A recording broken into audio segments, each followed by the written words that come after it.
So once again, good morning, everyone. So for today's class, we will be discussing about Biopharmaceutics and Pharmacokinetics, so an introduction. So during our course orientation class, we were able to give you some brief info, okay, regarding Biopharmaceutics and Pharmacokinetics. And you had an activity regarding this. Okay, so pretty much your answers class are coincides with what Biopharmaceutics and Pharmacokinetics is all about. So our topic outline for today's class are as follows. So we'll start with a few definition of terms. Okay, may mga terms na ginagamit natin sa Biophar at saka sa Pharmacokinetics. Okay, then we will be discussing class the Ladmer system. Okay, so specifically we will be talking about the drug input and drug output processes. So ibig sabihin, paano ba pumapasok yung mga gamot natin sa loob ng katawan at paano siya nag-exit afterwards. And then a review class of drug delivery system and routes of administration. Now this was a topic class discussed during pharmaceutics, okay, specifically sa drug dosage forms. Okay, so we'll just have a brief review about these dosage forms, okay, simply to refresh your memories and the different routes of administration. Now, I do believe, class, you are familiar with these topics. That's why it's just a simple review lang. So for the class, our objectives are as follows. So first, to be able to define key terms used in biopharmaceutics and pharmacokinetics. Second is to understand the Ladmer system, okay, and how it plays a major role in drug fate. Third, to recall the various drug delivery systems, its advantages and disadvantages. And then lastly, to recall the various routes of administrations, its advantages and disadvantages. So let's start class with the terms used for biopharmaceutics and pharmacokinetics. Okay, so let's talk about biopharmaceutics. So when we talk about biopharmaceutics class, you can actually divide the terms into two portions. You have here the bio portion, and then you have pharmaceutics. Now, question, what comes into mind, class, when you hear the word pharmaceutics? Okay, anyone? Ano bang pumapasok sa isipan natin pag narinig natin ng terms na pharmaceutics? Yes, Mr. Reyes. Drugs. Okay, well, basically, that's it. Tama nga naman. Drugs. Anything else, Mr. Nesho?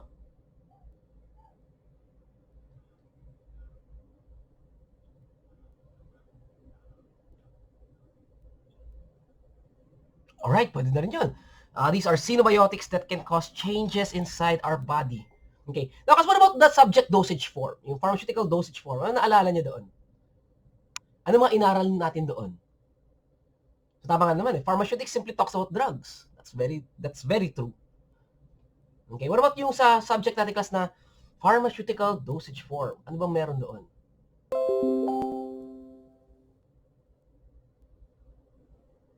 Anyone? Yes, Mr. Nesho. Yes. Very good. Okay. Very good.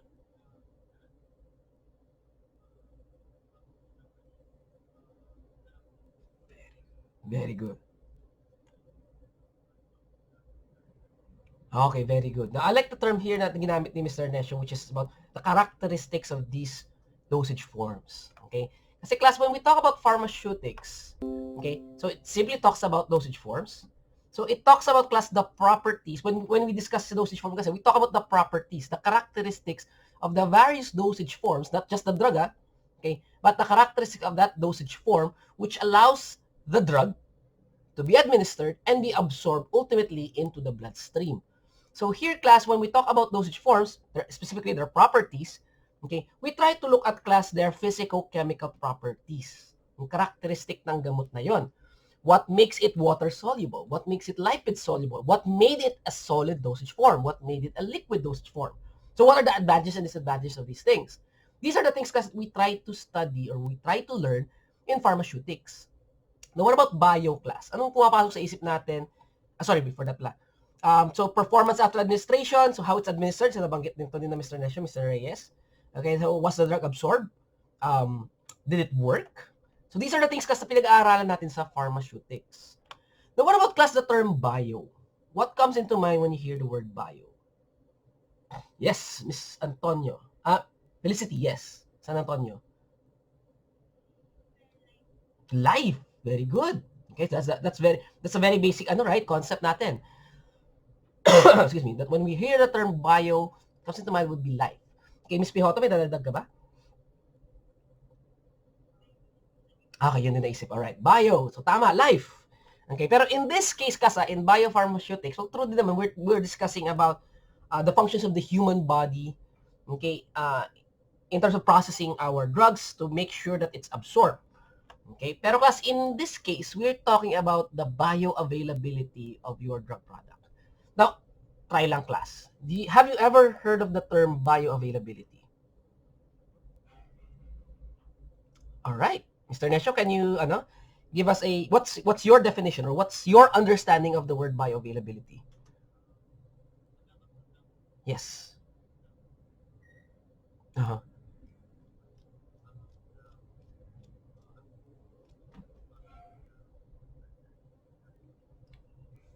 Very good. Yeah.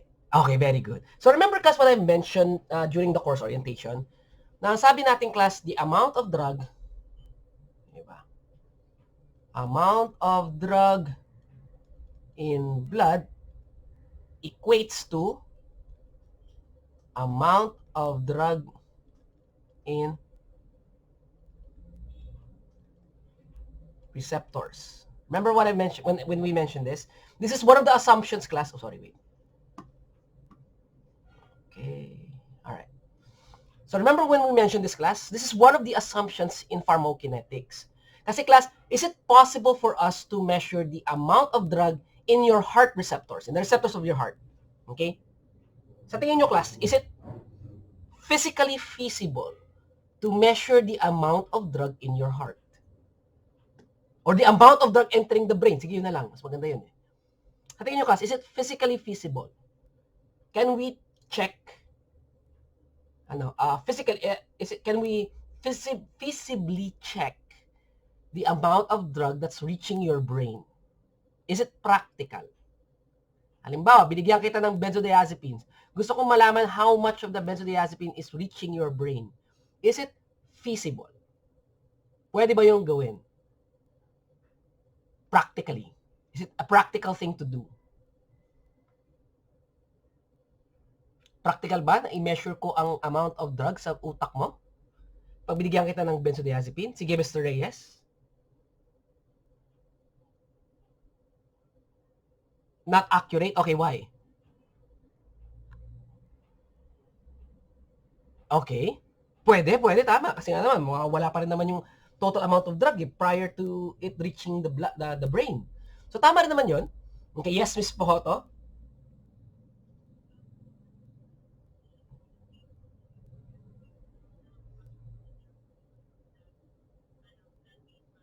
Okay. Alright, pwede rin yun. Pero say for example, class, ang scenario natin is, the drug is already at equilibrium. Ibig sabihin, tapos na yung first pass effect, na-consider na yung blood-brain barrier, baga at equilibrium na siya. When we say at equilibrium class, ibig sabihin, we have already reached a state wherein the total amount of drug being absorbed is equal to the total amount of drug being eliminated from the body. So it's an equilibrium. Okay? For clinical purposes, say for example class, may sakit ka. Okay? Alam naman natin na high alert medication ng benzodiazepine. It's a dangerous drug. Okay? So, syempre, we have to control the amount of drug reaching your body, reaching your brain. So, if I want to assess, say for example, I'm a physician. Okay? Ikaw ang pasyente ko. Binigyan ko ng benzodiazepine. So, after a few days, gusto ko malaman kung ang levels ng benzodiazepine sa katawan mo, bilang pasyente ko, ay sufficient pa ba or sumusobra na. So, pwede ko bang i-measure bilang physician, would it be practical for me to measure the total amount of drug in your brain as my patient? In your brain, Sa tingin mo, pwede ko bang gawin yan? Is it practical for me to do that? Is it practical for you as a patient? Mr. Reyes? Yes? Okay. Anyone else? Ms. Javines?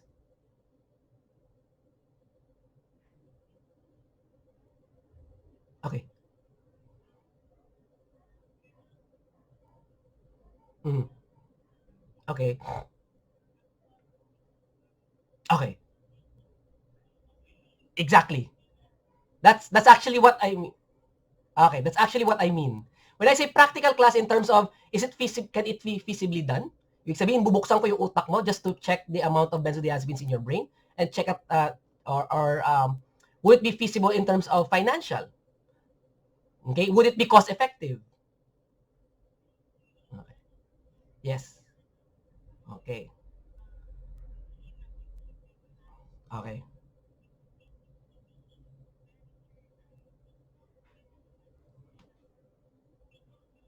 Mm.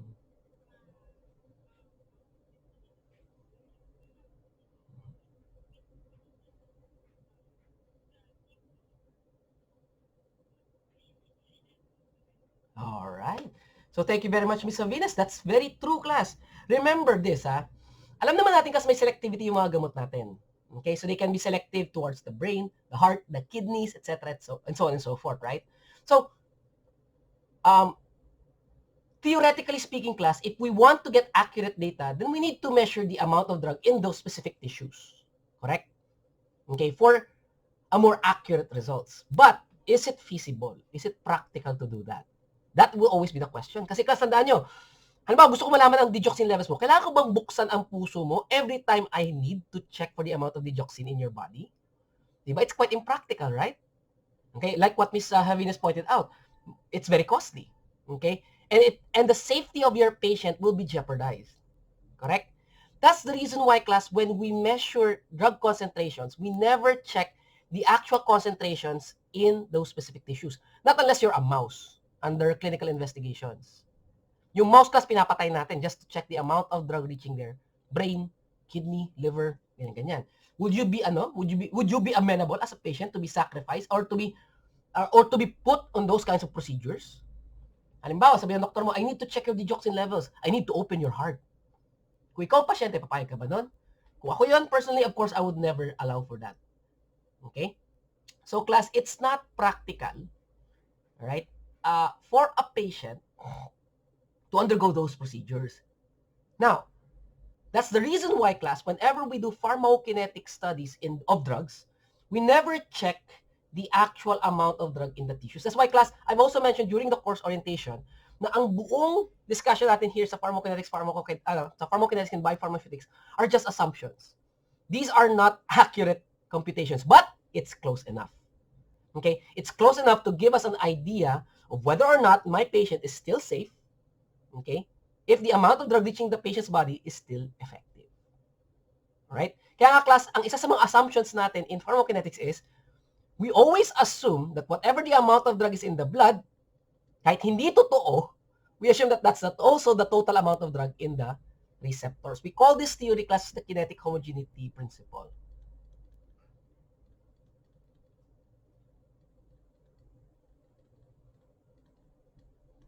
It's just a principle. Kasi alam naman natin sa totoo lang, hindi naman talaga to totoo. Okay, na kung ano yung meron sa dugo, yun din yung amount of drug in the receptors. But that's the closest thing, that's the most practical thing we can do, okay, to measure the amount of drug in those specific target receptors. Okay? That's the most practical. So, kukunin ko na lang yung dugo mo. Di ba mas practical yun kaysa operahan pa kita just to check for the amount of drug in your tissues? Do you agree? Excuse me. So, ayun siya. So, that's why, class, again, ang kadalasan na ginagamit natin when we're assessing the amount of drug in the body is simply the amount of drug in your blood. Or pwede rin naman urine, pero mas accurate gamitin si blood. Okay? Now, class, baka may magtaka kayo, ha? Sir, ba't sa ibang studies ginamit nila urine? Pwede rin naman kasi yun, eh. Pero mas accurate gamitin ang dugo. Urine kasi, class, non-invasive procedure. Ano lang gagawin ko? Kukuha lang ako ng cup, lagyan ng wiwi, tapos na ang procedure. Blood kasi, class, when extracting blood, you have to prick the skin. Ibig sabihin, you're subjecting your patients to pain. Hence, class, there are some ethical considerations na kailangan natin gawin doon. Alright? So, ayun. So, daling kunin ang wiwi, pero mas accurate yung blood. Again, class, another thing na ang gusto kong paalala nyo lang ay it is impractical to get the amount of drug in the specific tissues that they target. Okay? Kasi ibubuksan mo yung pasyente sa ginagawa mong yun. Sa gagawin natin yun. Okay? Yeah. So anyway, bioavailability. So, sabi nga natin, it's the total amount of drug reaching the bloodstream.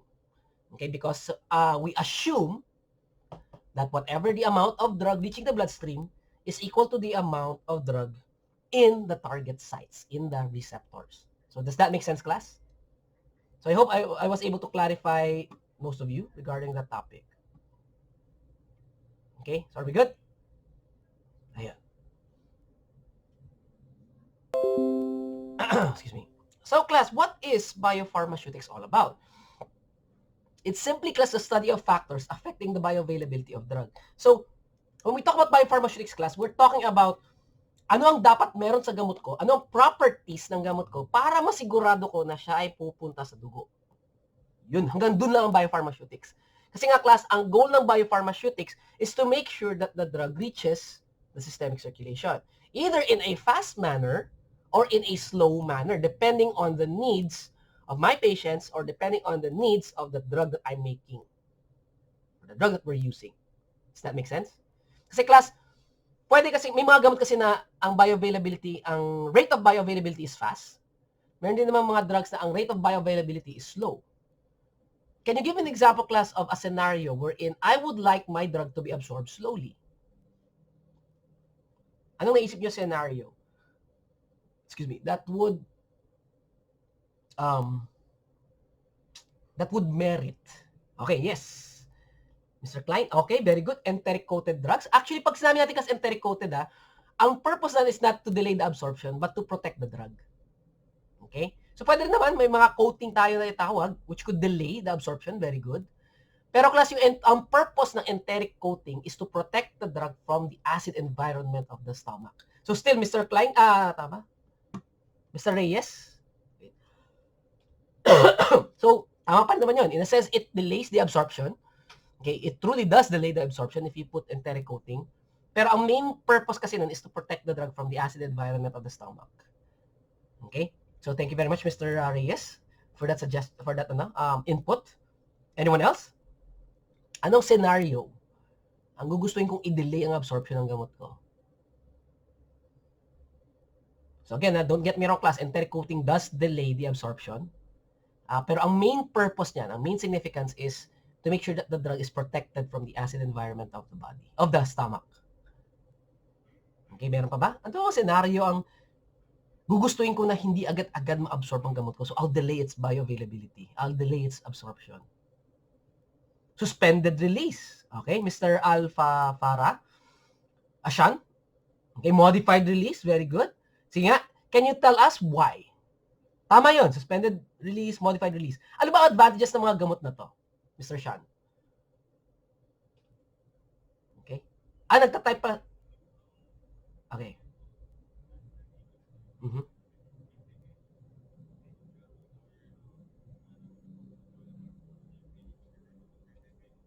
Mm-hmm. Mm-hmm.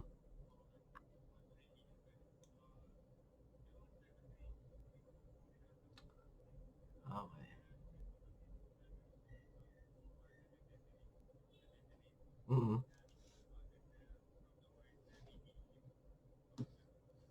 Okay. Tama yon. So these are the drugs, these are the types of dosage forms that would delay the release. Pero sa tingin nyo, bakit ginawa ang mga gamot na to? Bakit ginawa ang mga suspended release, modified release dosage forms? Anong purpose nila? Bakit sila available sa market? Okay, so ayun, sige, Mr. Reyes.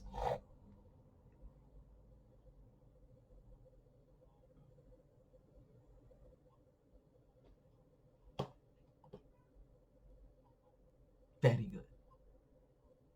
Okay, very good. Actually, guys, that's very true. Thank you very much, Mr. Reyes. Okay, ang main purpose kasi, class, ng mga why I would like to delay the drug's bioavailability is, one, we want to control its effects. We want it to be sustained release, say, for example. So that, class, a usual 3 times a day dosing can be done once a day. Okay, so you want to slow down its bioavailability, its absorption rate, the rate of bioavailability. So that, class, we can prolong its duration. Okay, we can prolong its effects. Right, so that's very true. Right? So, of course, class, most of the drugs naman na ginagamit natin in the market, mabilis ang bioavailability because you want it to produce fast effects. Okay? Next question ko. Try lang natin, ha. Ano nga ba ang route of administration that gives 100% bioavailability? Both rate and amount. Yun. Mr. Nesho. Very good. Very good. Because sabi nga natin, diretso siya sa bloodstream. So that's the dosage form that gives us the highest bioavailability. Actually, it's 100%. Right? Okay, so very good. Thank you very much. Yes, Miss Heiza. Miss May. May question, Miss May? Oops, asan yung ano ko? Okay. Miss Heiza? Sorry, nakamute ka pa. Na-disconnect. Okay, okay. Oh, yes. Very good. Yes, it's Ivy. Okay. Alright, okay. Disconnect na nga siguro si Miss Heiza kanina. Okay, no problem. Okay. Excuse me. So, when we talk about factors class, we're talking about the physical-chemical properties of these drugs. And we talk about bioavailability. Okay, we're talking about the amount of drug reaching the bloodstream. So, by combining these two terms, biopharmaceutics, so we simply study the factors affecting the bioavailability of a drug and using this information to improve therapeutic outcomes. Okay? So, yun. Now, class, biopharmaceutics is a subject, is a topic that's more suited to designing a drug product. Okay? In terms of drug discovery, after you discover what a drug is, after you discover a drug, syempre gusto mong i-design yung kanyang dosage form. So, what are the factors that I need to consider, okay, to make sure that my drug will be bioavailable? Would I want its bioavailability to be fast, slow, 100%, maybe 50%? Depende na yun sa anong design ang gagawin ninyo. So, for you to be able to design a dosage form, for you to be able to design a drug product, you need to learn these factors. Okay? Kaya nandyan class ang biopharmaceutics. Now, what about pharmacokinetics class? So when we hear the word pharmaco class, what comes into mind? Okay? Pharmaco. Wow. Napakagandang term, pharmaco. Pharmacology? Pharmacokinetics?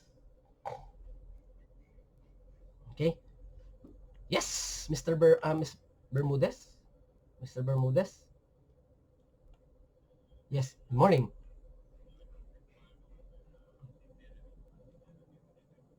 Okay, very good. So tama yun. It mainly talks about drugs. Okay, what about kinetics class? What comes into mind when you hear the term kinetics? Yun. Sige, Miss Pihoto naman. Okay, movement. My rate, very good. When we talk about rate, we are talking about speed here. Okay, so that's correct. My movement. So it talks about it's all about movements. So it's the movement of drug. So if we combine both terms, pharmaco and kinetics, so we're talking about the movement of the drug inside the body. So when we talk about the movement class of drugs inside the body, okay, we consider here the ADME. Okay, so the ADME system, so absorption, distribution, metabolism, excretion. Right?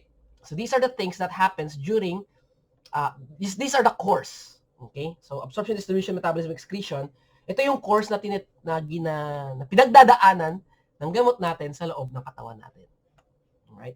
So that's why, kasi in simplest term, when we talk about pharmacokinetics, it talks about what the body does to the drug. Okay? Anong ginagawa ng katawan ko sa ating mga gamot. So pharmacodynamics, similarly, so when we talk about pharmaco, we're talking about drugs. What about dynamics? Okay? Dynamism. Dynamo. Ano ba meron dyan? Okay? Sige, ako na lang muna. Okay, so for the dynamics here, class, we're talking about here like power. Okay, so if you combine the terms, we're talking about the power of the drug. Ano ba ang ginagawa ng gamot ko? Ano ba ang kapangyarihan niya? So, di ba, class, ang mga gamot natin may kapangyarihang may gawin sa loob ng katawan natin. So, we're talking about the action or the efficacy of our drug products here. Okay, so it's a study of the action of the drugs, action, biologic, and therapeutic effects of the drugs. So, it talks about the consequences of when a drug binds with its receptor. Now, excuse me, everyone will agree, right, that if we increase the amount of drug in the receptors, tumataas ang effect ng gamot, correct? So, assumption here is increase amount of drug in receptor equates to increase effects. Do you agree? Does everyone agree? Yes? Just ano ba, walang thumbs up pala dito, no? Okay, sige, never mind. So, does everybody agree? na kapag marami ang gamot sa ating receptor, mataas din yung kanyang effect. But you can just put in the chat box na lang pala. Sabi niya, yes or no. Alright. Okay, very good. So I think majority of us would agree, right? So therefore, class, can I also say that if there is an increased amount of drug in blood, mataas din ang assume nating effects? Okay, is that a yes or a no? That if if there's an increase in the amount of drug in the blood, we assume that there will also be an increase in its effect. Okay, please take note of the term that I'm using, assume. All right. Okay. So generally speaking, class, that's true. Generally speaking. Okay? Because di ba ang assumption natin, remember kinetic homogeneity theory? Okay, we assume that whatever the concentration of drug in the blood is the same amount in the receptor. So therefore, if there's an increase in the amount of drug in the blood, there will be an increased amount of drug in the receptors, and therefore, there will be an increase in the pharmacologic effects of our medications. All right? So, yun. Consequences of drug binding with its receptor. So, what we say, class, regarding pharmacodynamics is what the drug does to the body. So, basically, class, ang pinag-uusapan natin kadalasan dito would be the drug's MOA, mechanism of action. How does the drug work? Ano yung mga receptors na target niya? How long does it stay? Does it bind covalently or via hydrogen bonds, weak bonds? Ay try nga natin, class, kung naalala nyo pa. Ano ang type of bond, class, na nag-exist kapag irreversible binding? Ang nangyayari between a drug molecule and its receptor. Anong klaseng bond namin? Yes, Mr. Nesio? Very good. What about kung irreversible, Ms. Pijoto? Okay, very good. Remember that, class, ha? Remember in our study in physical pharmacy? Weak bonds, okay, or in napo-form lang. Bonds like hydrogen bonds are weak bonds. Okay, these are kumbaga these are the bonds that are created whenever two molecules get close to each other. Okay, unlike that class of a covalent bond wherein there's a defined negative and positive charge that are interacting with each other, creating a hard to break bond. Okay. Okay, so I hope you still remember those types of bonds. Pero we won't be discussing that, but the idea is still there. Okay? Those kinds of ideas will still be carried over here in our subject. In our course. Sorry. In our course. Okay. Now, class, let's talk about the Ladmertz system. Okay? I think everybody is familiar with this. Pero let's try to break down, class, the Ladmertz system. Okay? L here stands for liberation. Okay? You guys know this already. Liberation, class. Liberation is an aspect of a drug product of a dosage form, okay, wherein class drug is released. Is released. Now, question, class, ano ba ang release form ng isang drug product? Okay, when we say that the drug is released, it means the drug is already in its what form? Solid, liquid, or gaseous form? Okay, when we say that a drug is released from its dosage form, it exists in its what form? Okay? So, tingin nyo lang, class.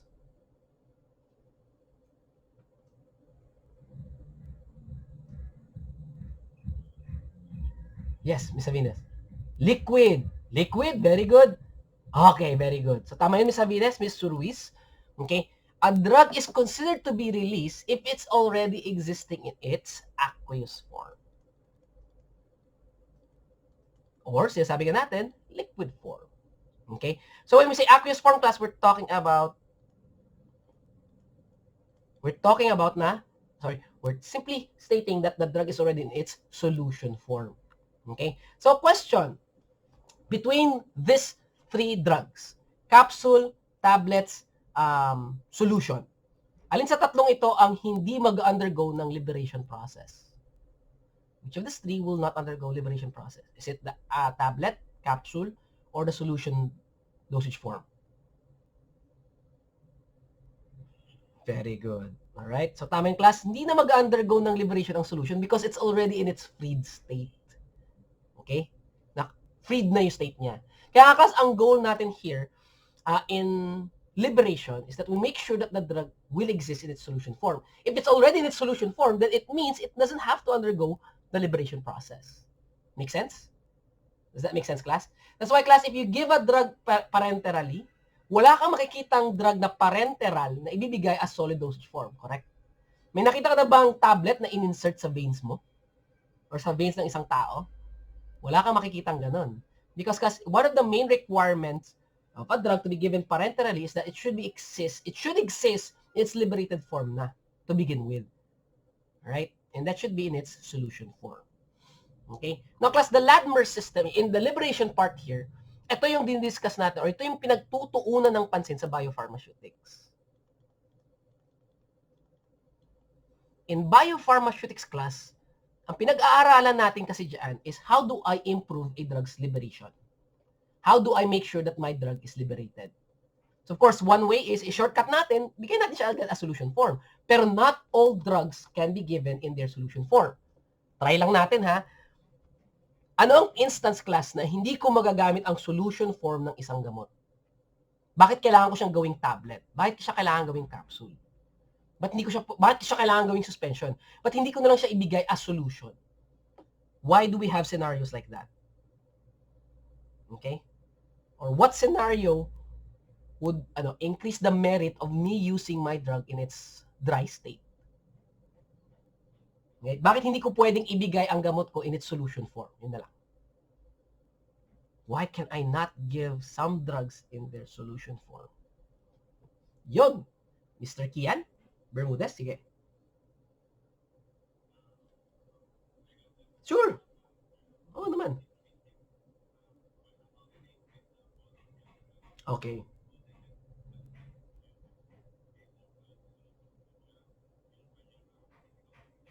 Mm. Okay. Okay. Okay. Okay, very good. Excuse me. So, tama yun? Okay. Kaya nag-clinical ka na sa akin, di ba? Nag-clinical SM? Tama ba? Hindi pa, no? Okay. Ba't kayo ko pala nagki-kinetics? Anyway, sige, muna nga. Sorry. That's out of topic. Alright? Pero anyway, ayun. So, tama yung class. Pwede kasing masyadong potent ang gamot if I use it in its solution form. Immediately in its solution form. So, sometimes we change it into its other form. Okay? Pero class, okay, sige, never mind. I'll explain this na lang, ha? Imagine nyo to, class, ha? If I am a manufacturer, how long do I want my drug to last in the market? How long do I want it to last? Okay? Normally, if I'm a manufacturer, I want my drug to last in the market as long as possible, right? Bago siya mag-expire. Okay? Class, what do you think will happen if I provide my drug product in its solution form? May tubig. Aqueous form. Yes, Miss Pihoto.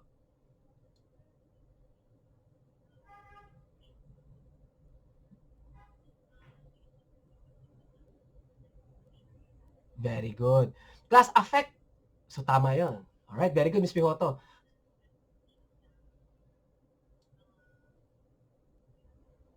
Okay, tama yun. So, class, if you think about it, if I provide my drug immediately in its solution form, okay, I will have to consider ways to preserve it because as you all know, class, kapag ang isang product ay existing in its solution form, mabilis siya mapanis. Yun na lang ang term na gamit natin, ha?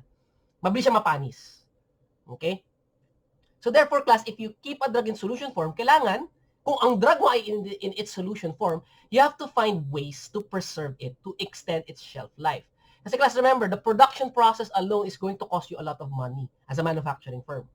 It's going to cost you a lot of money. So you want your product to last in the market as long as possible para kumita ka naman. Kasi kung, halimbawa, ginawa ko ngayon, minanufacture ko ngayon, 24 hours lang palang shelf life pag in its solution form. So, di ba? Sa tingin mo, magagamit niya within 24 hours lahat? So, di ba? Masisira agad yan. So, you have to find ways to improve its shelf life. So, pwedeng ilagay siya sa ref. Magdadagdag ka ng preservatives to prolong its shelf life. And so on and so forth. So, which of course would incur cost not only to the manufacturer, but to the ones buying the product itself. Unlike if I provide my drug product in its dry state, powder state, tablet form, di ba class, pag nasa tablet form ang isang gamot, shelf life could increase to 5 years because it's already in its dry state. Less chances na siya ay mag-undergo ng bacterial degradation. Correct? Ano lang kailangan gawin kung tablet yan? Dagdagan ko ng desiccant sa loob ng bote niya para walang moisture. Because again, moisture can destroy the drug products itself by hydrolytic reactions. So does that make sense, class? Okay, kaya hindi lahat ng product natin sa market is available in its solution form. Kasi syempre, it makes sense naman. If I make it in solution form, mas mabilis siya masisira. Unlike kung tablet yan, taon ang bibilangin ko bago siya masira. Tingnan nyo, class, antibiotics natin, paano siya binibigay? Is it given in solution form? Do we have antibiotics in their solution form? Have you noticed? Kahit yung mga IV for injection, class, are they available in their solution form? Kasi antibiotics, class, are biological products. Mabilis mapanis to. Do you find them in their solution forms? Okay? So I'm guessing wala pa pala kayo, you haven't experienced being in a pharmacy yet, right? Except sa mga iba dito na may butika na mismo. Okay? Okay.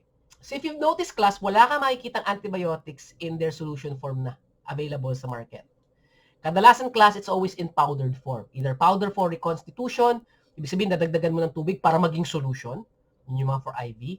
Or di kaya, class, you can find them in their suspension form. Meaning, powder siya, sa loob ng bote, dadagdagan mo pa ng tubig para maging solution siya. Well, actually, suspension. And notice, class, ano ang nangyayari sa shelf life ng antibiotics once na dinagdagan na siya ng tubig?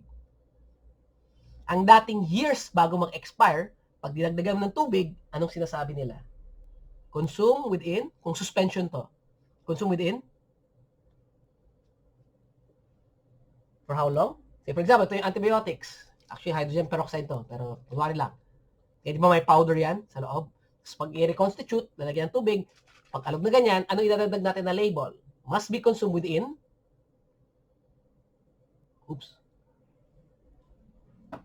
it must be consumed within, for how long? Upon formulation agad, wag naman. Medyo tatagal pa naman ng konti yun. Yes, 7 days. Pero class, tingnan nyo ha, from 5 years, once nagdagdagan mo ng tubig, gano'n lang siya katagal? 7 days. Diba? So that's ano. Pero depende pa sa suspension na may mga suspension stable for 14 days. If kept refrigerated or even at room temperature. Okay? So once you add moisture to these products, once you make it to their solution form, okay, it greatly alters their stability. Okay, yun lang gusto ko i-point out dito. Right? Kaya not all products are available in their solution form. Does that make sense? Okay.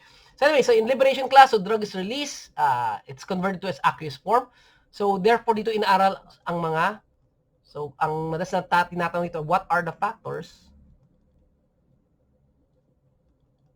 that could affect, ayokong sabing improve affect bioavailability. Right? The factors that could affect bioavailability. Yan ang inaaral sa liberation. Yan ang inaaral sa biopharmaceutics. Remember, biopharmaceutics, kadalasan class, ang kanyang scope is more on the liberation processes. Now, what about the ADME processes? So, sabi natin, ADME processes involves Pharmacokinetics. Dito papasok, class, yung absorption, distribution, metabolism, excretion. Now, class, in pharmacokinetics, remember this, ha? This is a discussion of the time course of drugs, in the body. Okay? Ang keyword here, class, is time course. What do we mean when we say time course? It simply talks about how long, okay, does it take for the drug to be absorbed, distributed, metabolized, excreted. Oras ang pinag-uusapan natin dito because we want to determine how fast or how slow is the drug entering and leaving the body. So when we're talking about the entering part, okay, ibig sabihin class, we're simply talking about the input processes. So ang input process ka sa Ladmer system kasi is LA. Ibahin ko na lang yung color, sorry. Medyo maguguluhan tayo dito. Let's make it green. Okay? So yung LA dito, liberation absorption, this is considered to be the drug input processes. Meaning, ito yung mga proseso that allows the drug to go in the body. Excuse me. Distribution, metabolism, and excretion, on the other hand, are the processes class involved in output processes. These are considered to be drug output processes. Another term for this class is disposition.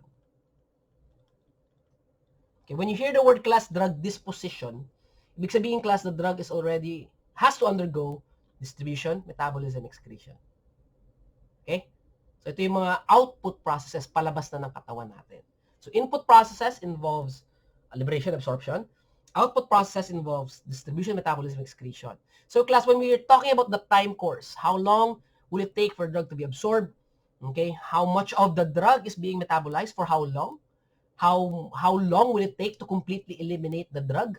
Okay, these are all time courses of that drug inside the body. And that is what we are studying in pharmacokinetics. Now, since we're dealing here with time courses, we're dealing here with computations, therefore, class, we will be using some mathematical models. At yun ay i-discuss natin kapag nag-umpisa tayong mag-discuss sa pharmacokinetics. Okay, anong mga models ang pwede kong gamitin to explain how does the drug move from point A to point B inside my body? How fast will it be absorbed, will it be metabolized or excreted throughout the body? Normally, class, when we talk about excretion, included na kasi dyan yung metabolism. Kasi prior to excretion, a drug must first be metabolized. However, there are exceptions to the rules because some drugs are excreted in their unmetabolized state. Okay, there are certain drugs that can be excreted in the body in their unmetabolized state. Example na doon, mga penicillins natin. Okay? Yun. So I hope I'm not overwhelming you guys with the information that I'm sharing to you guys. Right, so drug output processes, distribution, metabolism, excretion. Okay, elimination process naman, on the other hand. Okay? Elimination. The entire elimination process kasi class is is composed of metabolism and excretion. Okay? So, sabi ko sa inyo, prior to excretion, a drug must first be metabolized. Right? Ulitin ko lang prior to excretion, a drug must first be metabolized. However, that's not true all the time. It's not true all the time because some drugs can be excreted in their unmetabolized states. Right? Pero generally speaking, a drug must first be metabolized prior to excretion. Alright? Yun. Sa mouse ko. Yuhu, mouse. Ayun. Alright, what about the R here? Okay. So, ang sabi natin class sa R, siya ay ang response. Now, other textbooks class would call this recirculation process. Pero the most accepted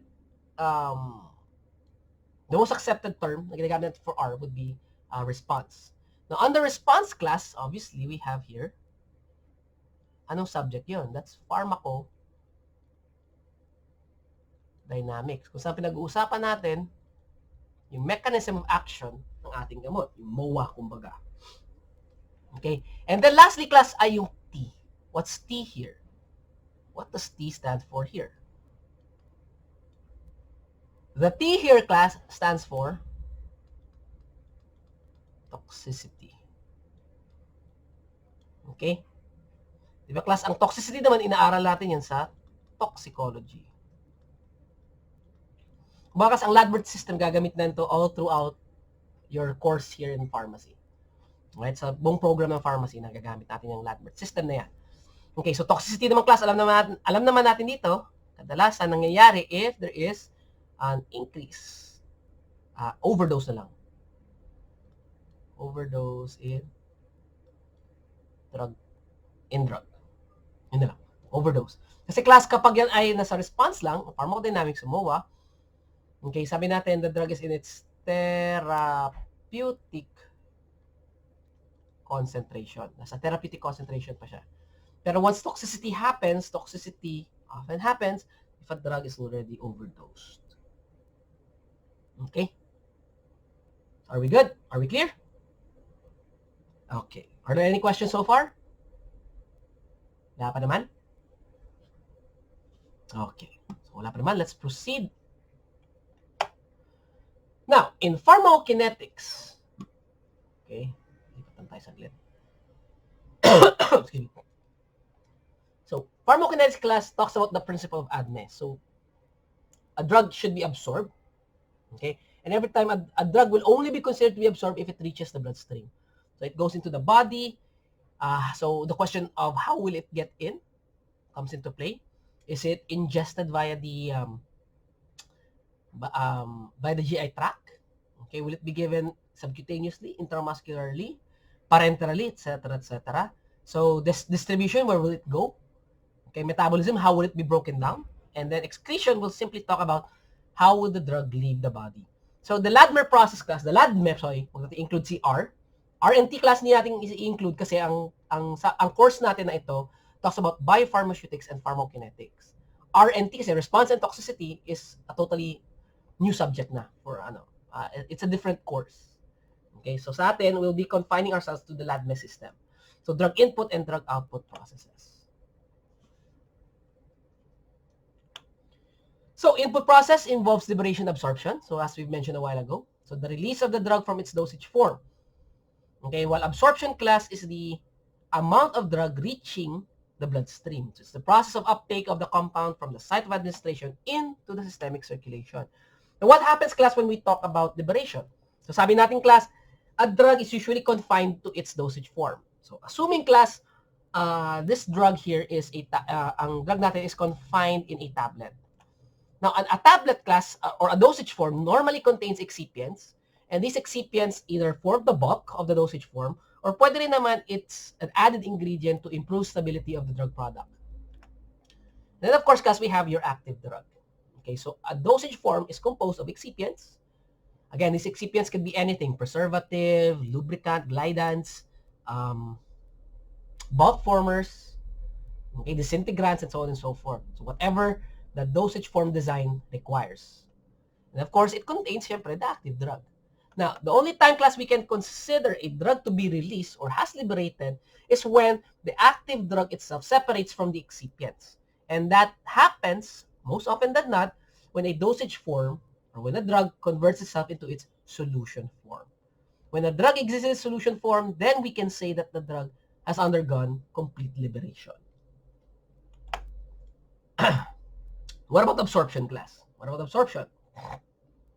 Absorption takes place, class, whenever you administer a drug extravascularly. Okay, so one thing you have to remember, class, absorption takes place when a drug is given extravascularly. I think alam nyo naman yung mga extravascular routes, right? Basta extravascular, class, meaning it's outside the bloodstream. Okay? So say, for example, class, assuming this is a drug, you are going to ingest a drug per orally. Okay? So once you ingest a drug per orally, class, so it's going through the entire gastrointestinal tract and then ultimately into the major site of absorption, which is the small intestines. Okay? So the bowels. All right? Question pala before anything else.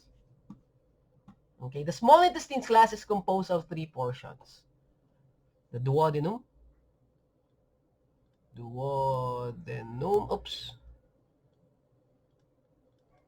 jejunum, and then the ileum. Sa tingin nyo, class, saan dito na-absorb ang mga drug molecules? Where do drug molecules tend to be absorbed more? Is it in the duodenum, the jejunum, or the ileum? Where are drugs absorbed more? Duodenum is the portion of the small intestines connected to the small intestine. To the stomach. Jejunum is the middle part. Ileum class is the one that's connected to the large intestine. Okay? So tingin nyo, saan dyan mas na-absorb ang ating mga drug products? Duodenum, sabi ni Mr. Bermudez. Okay? Now, class, ito ha, kadalasan di-discuss sa atin, okay, especially in old textbooks, that most drug absorption takes place in the duodenum. But remember, class, textbooks can be outdated. Alright? It's not actually in the duodenum, class. It's actually in the jejunum. Ako, class, I came from a time period wherein ang turo sa amin ng prof namin ay sa duodenum ang major site of drug absorption following per oral administration. Pero if you look at current journals, current information, it's not in the duodenum actually. It happens in the jejunum. Okay? So, ayun. Something you have to correct yourself, class. Ako, I had to be corrected. And I was already old when I found out that sa jejunum pala talaga nangyayari ang majority ng absorption. Okay? So, yon. Now, ito ang problema ngayon. Tinatanong tuloy ko ng mga estudyante ko, Sir, paano pag lumabas yan sa board exams? Ano ang major site of drug absorption sa small intestines? Ang sagot ko lang dyan, tingnan nyo kung sino ang gumawa ng exam. Matanda ba o bata? Pag matanda yan, sagot nyo duodenum. Kasi yun ang alam nila. Okay? Pero again, class, updated information would tell us that it's in the jejunum. Ileum naman kasi, class, it's already very near to the large colon. Ang nangyayari sa ileum, class, mostly absorption na lang of water molecules. Of water from the food that we eat, from whatever you consume. Okay? So anyway, class, so in the stomach, it undergoes the liberation process. So once it disintegrates, its active component is released. So once a drug class undergoes liberation in the stomach, okay, it's going to release its active dosage form. Its active ingredient. Now, class, what's the only time we can consider a drug to be absorbed, okay, would be the time wherein the drug starts to enter into the general circulation. Right? So once the drug is already in the general circulation, class, that's the only time we can consider the drug to be absorbed. Now, class, please take note, when we talk about general circulation,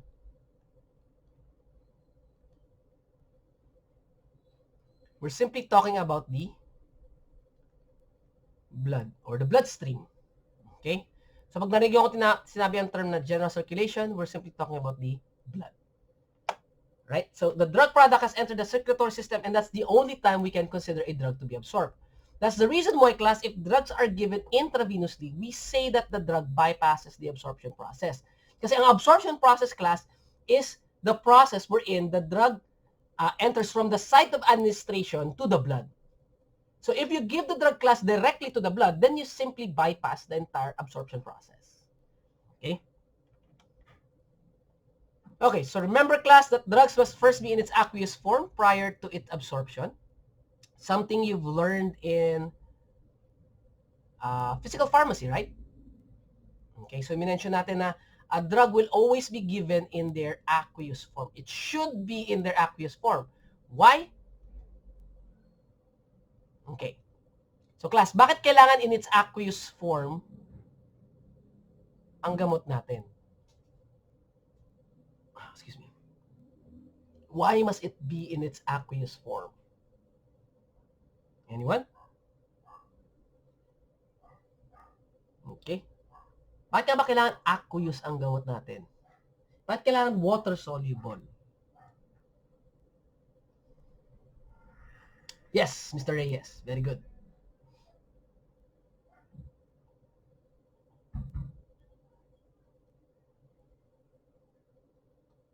Very good. Very good. Okay, very good. Very good, Mr. Reyes. So, tama yung class. Ano ba ang... Yes, Mr. Kian?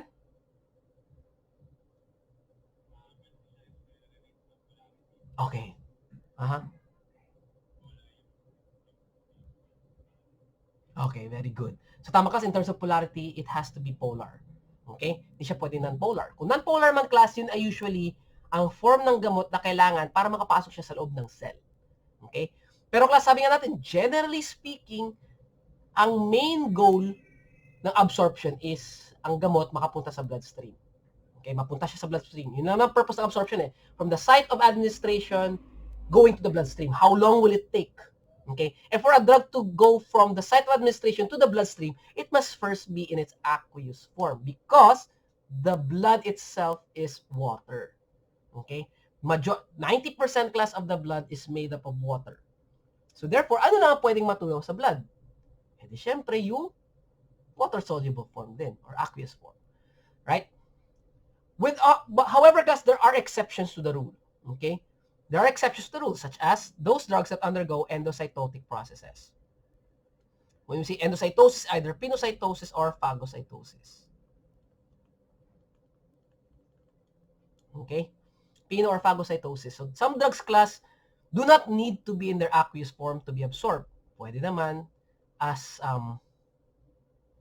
in their non-polar state, because they are absorbed in the body via phagocytotic processes.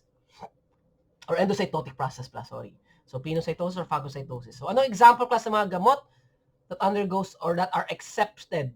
Okay, may exception sila sa rule na dapat aqueous form. Right? These are the vitamins ADEK. Remember ADEK? Vitamins A, D, E, K. These are the fat-soluble vitamins.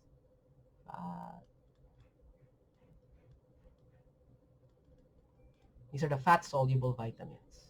Alright? Those are exception to the rule. Alright. So the term commonly used to describe the rate and extent of drug input is, we call this bioavailability. Now class, what's the difference between the terms rate and extent? Okay? Ano sa tingin niyo ang pinagkaiba ng rate versus extent? Okay? Go again, Mr. Reyes. Go ahead, Mr. Reyes. Very good. Pwede na rin. Limit or how, tama yun. Or duration niya, right? So, very good. Okay, so rate class talks about how fast or how slow a drug is being absorbed. Extent class refers to how much can be absorbed. So, kumbaga, yun, tama yun, Mr.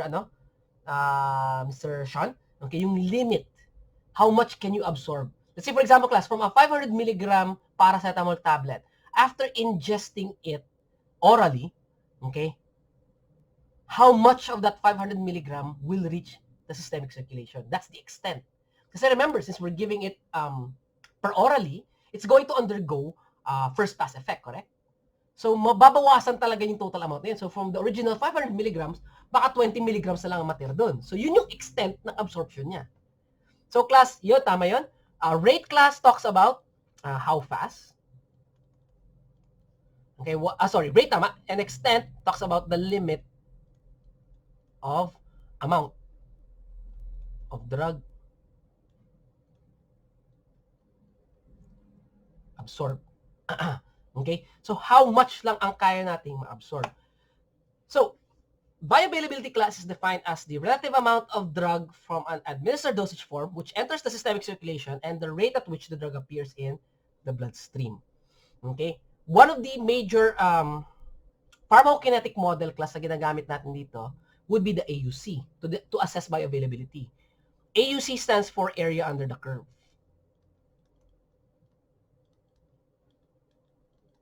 I'll teach you guys how to explain this this model or this model. Okay? Yung area under the curve. Paano yan ginagamit? Paano siya kino-compute? Okay? Manually and of course electronically. Okay? And how we interpret the results that we get from the area under the curve. Ito kasi class ang kadalasang ginagamit for bioavailability bioequivalent studies. You need an area under the curve. And a point of comparison for that. Alright? So, yun. So, again, rate and extent, how fast or how slow. Kasi class, there are drugs that are absorbed fast, pero very limited lang yung amount ng drug na na-absorb. Meron namang mga drug, mabilis na absorb, mabagal ma-absorb, pero ang dami ng na-absorb na gamot. Okay? So, let's have here another scenario, class, wherein the drug has liberated into 5 parts, okay, and has entered the bloodstream. Now, following a per oral ingestion, class, do you think all of this drug will be present in the bloodstream after per oral administration? Will this amount of drug stay in the bloodstream? Okay, well, anyway, malamang sa malamang kasi, class, hindi. Okay, why? Because some of the drugs can go directly into the kidneys bago pa siya pumunta sa receptor niya and be excreted. Okay, while some of the drugs, class, prior to going into the systemic circulation, will undergo first pass effect and therefore reduce the total amount of drug available. Okay? So with this in mind, class, yung original 5 parts, ilan na lang ang natira? Okay? Ang natira na lang, class, ay 3 parts from the original 5 parts. So meaning only 3 parts of the drug remains in the circulatory system for drug action. So therefore, only 3 parts of the drug remains bioavailable. Okay? Unless, class, we give a drug intravenously, oftentimes, class, you'll never get a 100% bioavailability. Okay? Ulitin ko lang, ha. Unless we give a drug intravenously, you will never get a 100% bioavailability from all other drug products.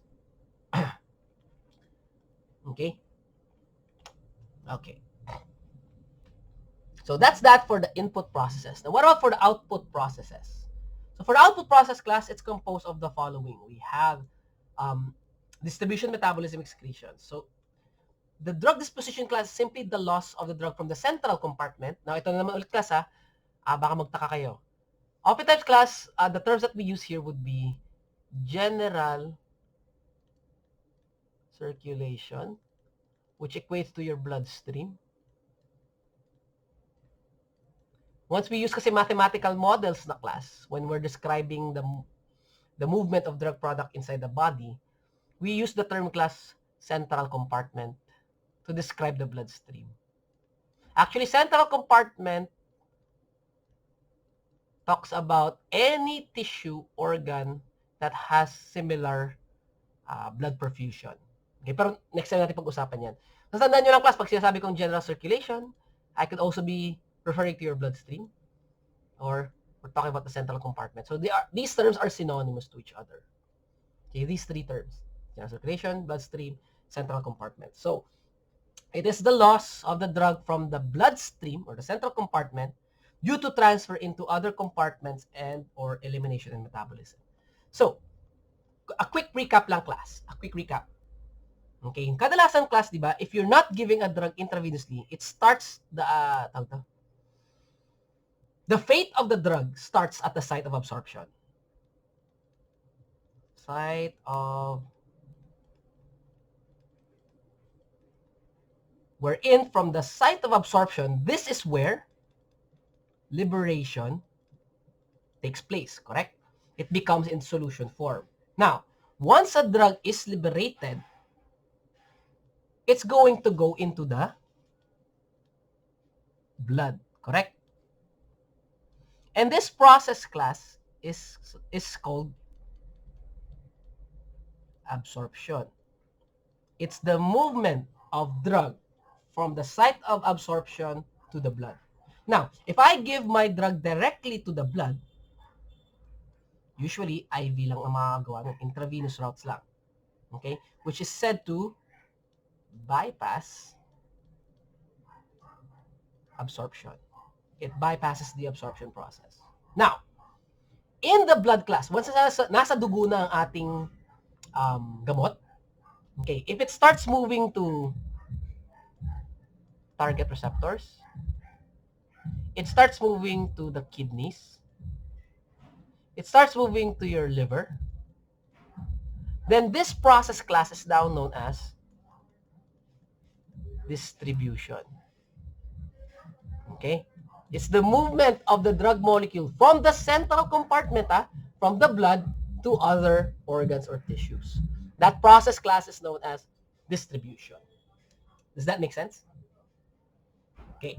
So class, if a drug product is moving from the blood to the kidneys and be eliminated, then that's excretion. Okay, if a drug product is going from the blood going to the liver, okay, for metabolic processes, then that's called metabolism.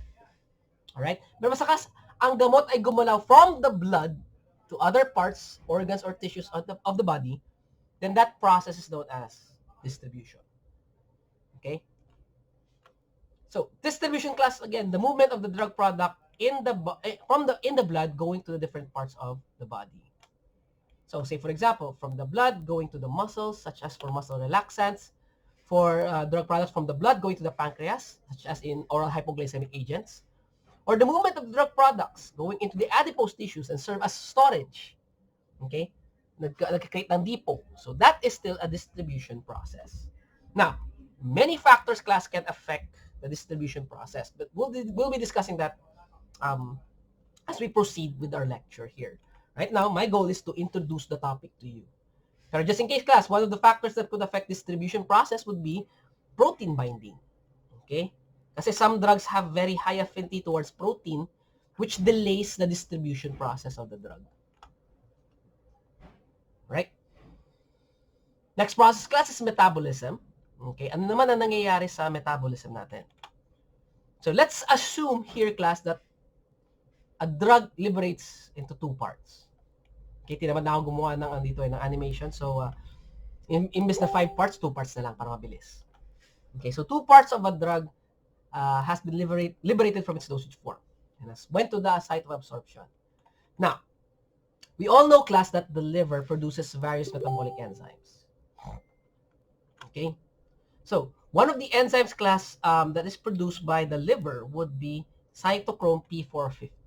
Now, that's a general term for the metabolizing enzymes produced by the liver. Marami pa kasi itong isozymes. Marami pa itong family. Now, meron pa yung CYP2D6, CYP3A4, so on and so forth. Pero class, one of the major metabolizing enzyme for drug products in general, okay, would be the CYP3A4. Okay, please take note of this. CYP3A4 class is the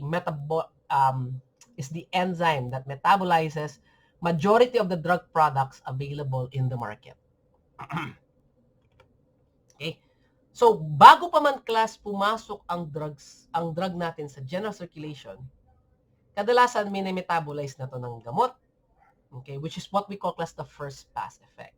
Okay? And then what happens to the metabolized drug? Since it's already metabolized, it's just going to be excreted from the body. So what happened here? Only one part will remain for drug absorption. Now, class, please take note that first pass effect is considered to be a pre-systemic metabolism. Okay, it's a pre-systemic metabolism. So meaning, class, when I say pre-systemic, what does this mean? It usually happens before, okay, a drug, enters the blood. So, bago pa dumating or pumunta sa bloodstream ko ang gamot ko, nabawasan na yung kanyang total amount.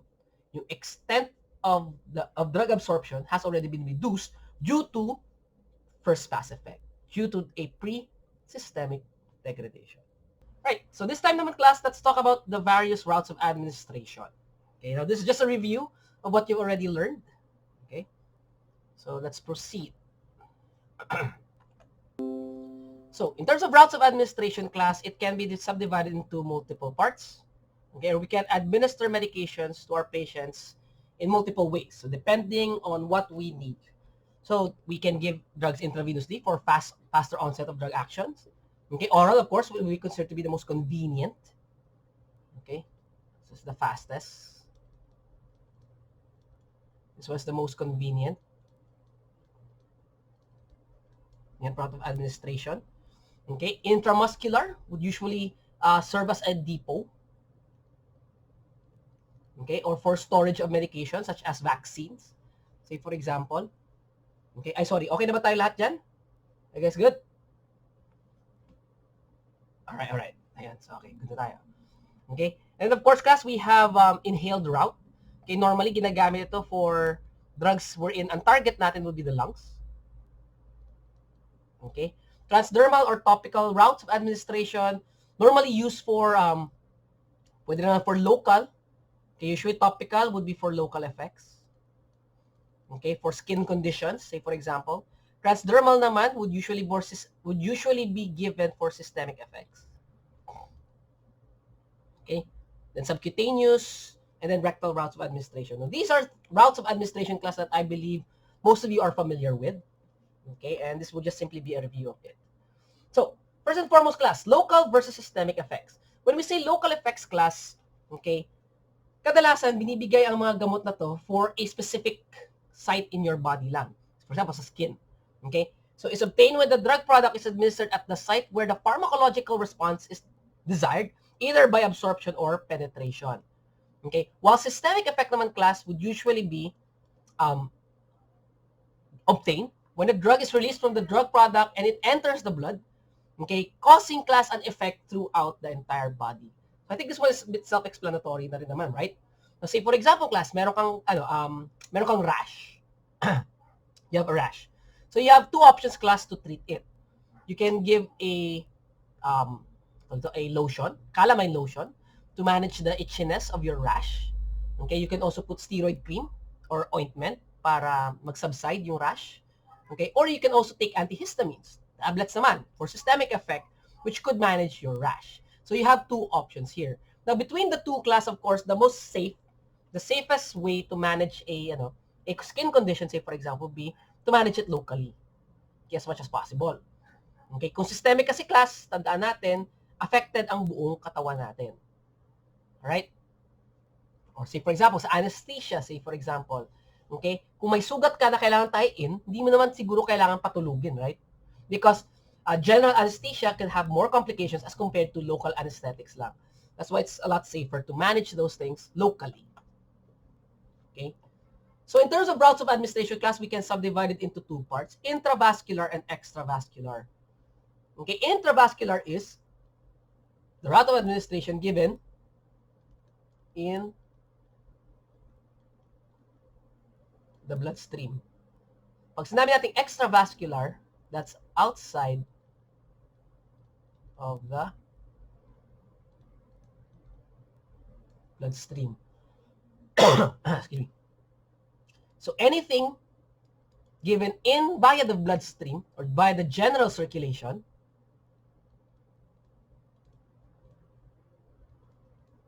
it is considered to be given intravascularly. Kaya andito si intravenous. So pag sinabi natin class intravenous, that's a vein. Intraarterial, obviously sa artery. And intracardiac, meaning sa heart. So if you notice class, lahat ito falls under the circulatory system. Okay? While extravascularly naman are anything outside the bloodstream. So you have the parenteral route such as intramuscular, subcu, intradermal, intraarticular. Ingat kayo dito. Kasi kamukha niya si intraarterial. Pag intraarticular class, saan ito binibigay? Saan binibigay ang gamot? Pag sinabi natin intraarticular route.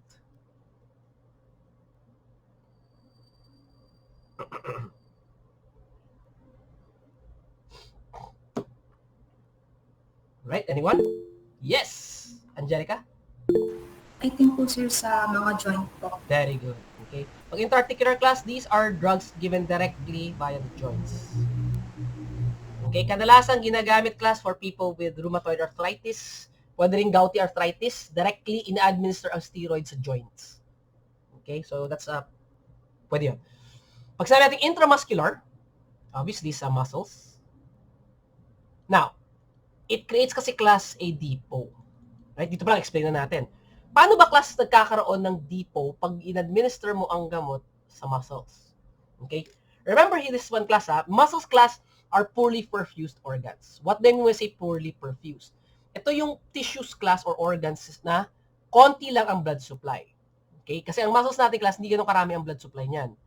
Hindi ganun ka madugo ang muscles natin, kumbaga. Konti lang yung blood vessels that runs through it.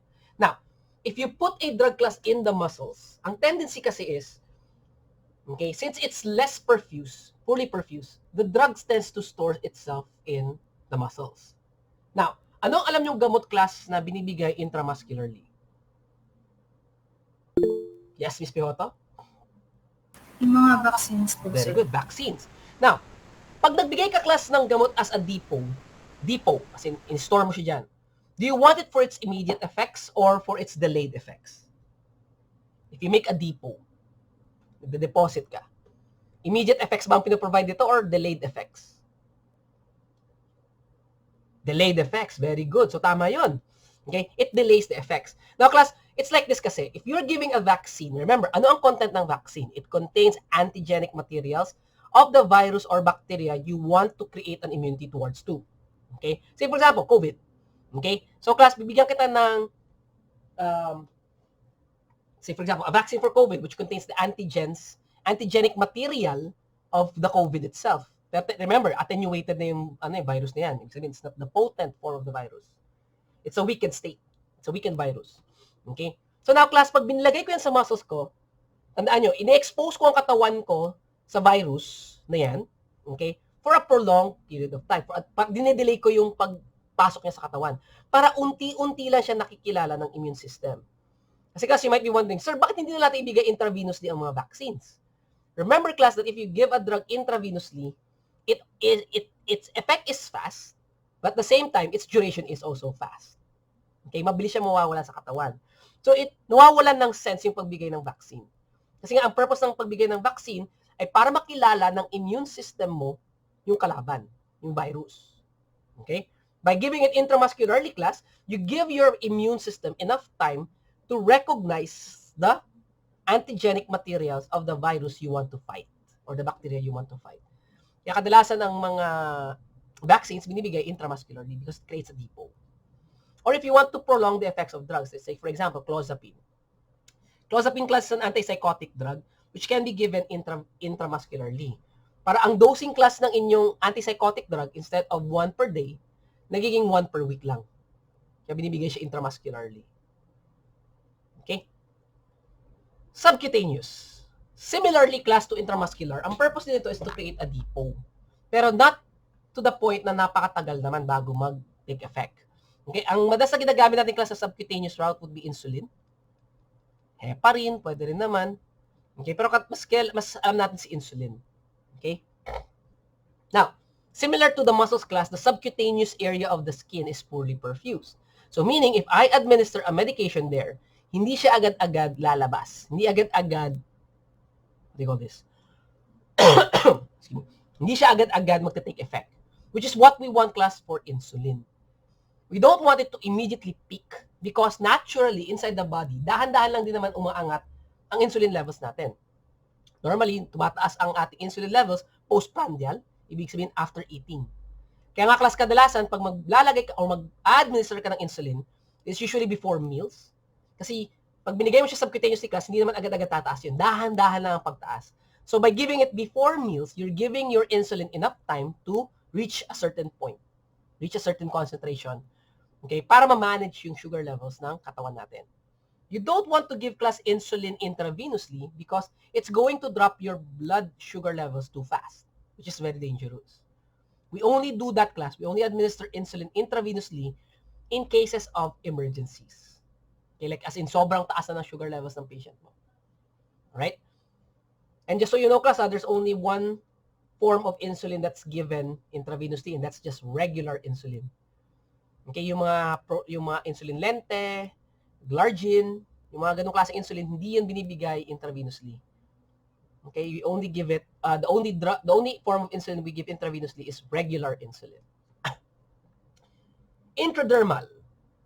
Okay, just beneath the dermis layer of the skin. Saan madalas ito ginagamit? Ginagamit ito class kadalasan sa skin testing or skin test. Familiar ba kayo sa skin test? Ginagamit kadalasan to check for? Yes po. Yes, Ms. Pehoto? Sorry? Hello po, sir. Yung skin test po, ginagamit po siya if may allergy po sa Very gamot. good. Okay. Kadalasan kasi ginagamit ito to test for allergies. Now, when you do skin testing class, it's given usually the antigens or the proteins na tinetest sa'yo to check for allergies, binibigay intradermally. And it's a very painful experience kasi just so you know, mahapdi pag binibigay ang gamot intradermally. Kasi it's just right at the top of your nociceptors or the pain receptors. Kaya ramdam na ramdam mo siya. Mas maganda pa kasi if you go deeper intramuscularly, hindi yung ganun kasakit yun tawag to, blunt yung pain na mararamdaman mo pag intramuscular. Pag yan ay intradermal class, it's a very sharp pain. Okay, kasi nga it's just on top of the nociceptors. Anyway, intrathecal. Anong alam niyo sa intrathecal? Binibigay ito via the? Yun! Mr. Nesho, sorry. Alam ko sir sa ano po ito, likod sa spinal cord Yes, po. very good. So dito class, ito ang mga gamot na binibigay via the spinal cord. Okay, via the spine. So kadalasan class, ang binibigay dito would be epidural anesthesia. Okay, pwede naman general anesthesia, pero pag general anesthesia usually may kaakibat na yun na gaseous form of anesthetics. Okay? So yun siya. Now, for the enteral, this is parenteral. Okay, class, ito pala tandaan ko dito Enteral means GI tract. Pag parenteral, par, ibig sabihin, it's far, just so I can remember from the GI tract. Alright? So, yan.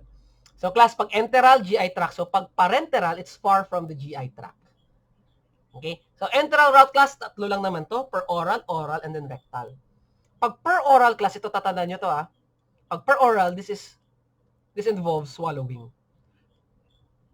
Okay? Swallowing of the medication. Pag oral kasi class, oral route, meaning it's a drug placed simply on the oral cavity. Okay, such as the buccal and then the sublingual route. Sublingual would be under the tongue. Anyway, feeling ko, alam nyo na rin naman to. Buccal class would be just, within the cheeks. Cheeks yan, cheeks. Okay? And of course, class would be, ang ating last would be the rectal. Wherein, sabi nga natin, it partially avoids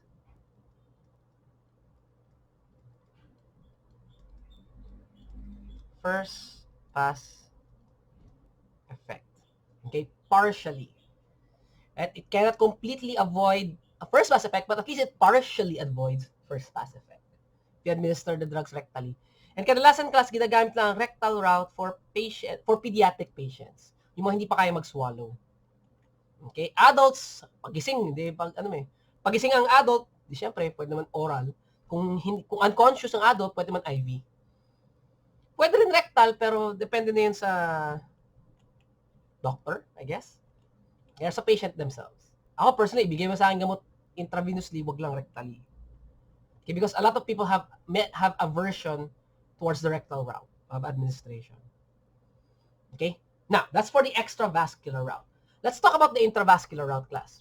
Under intravenous, which is the most common intravascular route, we have two forms, bolus and infusion. Another term class for bolus, the correct term for bolus, IV bolus, is IV push. Okay? It's IV push. Pag sinabi mo kasing bolus, it refers to something solid, which is not usually done kapag magbibigay ka ng intravenous drug. So, the most daging medical jargon na kasi to. So, wala tayong magagawa. But the correct term class should be IV push. Now, what's the difference class between IV push and IV infusion? Sa tingin nyo lang. In your own opinion, how does it differ? Okay?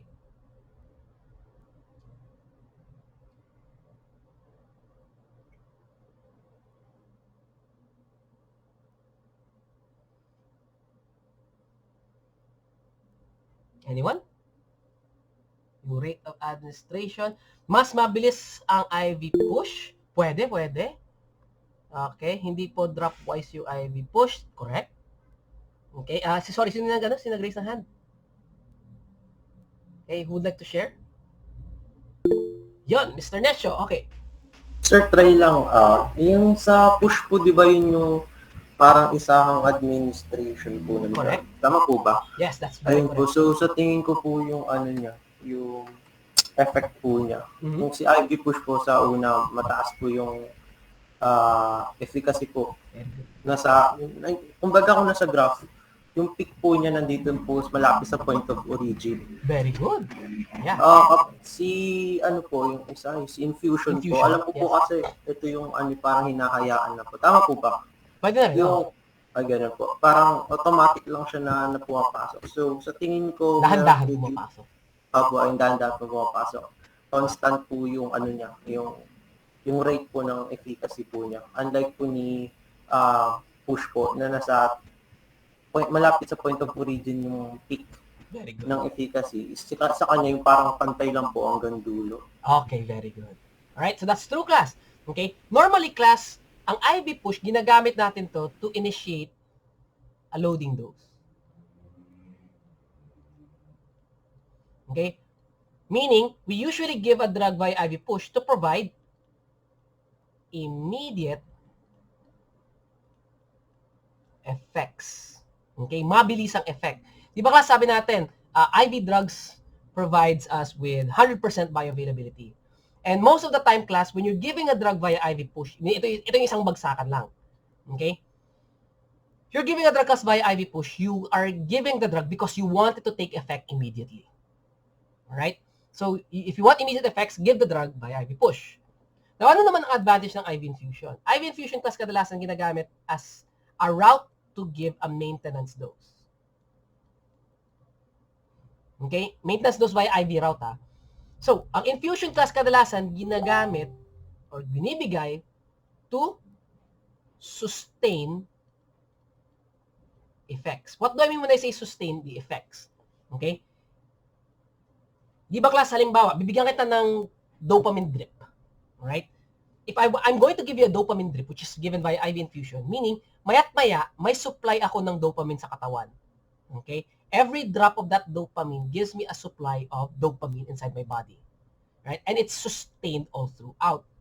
Okay? Now, syempre kung ayaw ko na ng dopamine, ano lang gagawin ko? Kaklab ko lang yung line para tumigil na yung effects ng dopamine.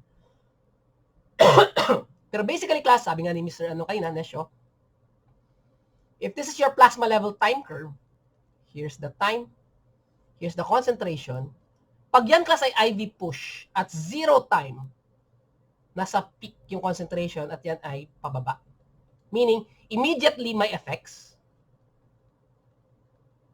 May effects agad yung drug. Then it will drop following first order kinetics. For infusion, on the other hand, okay.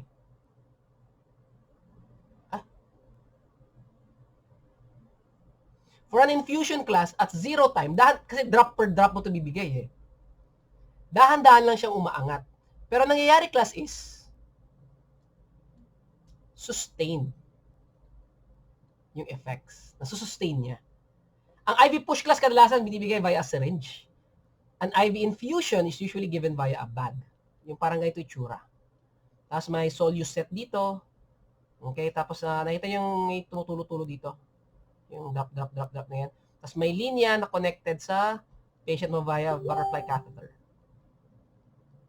Ganyan. Tapos basta bag siya.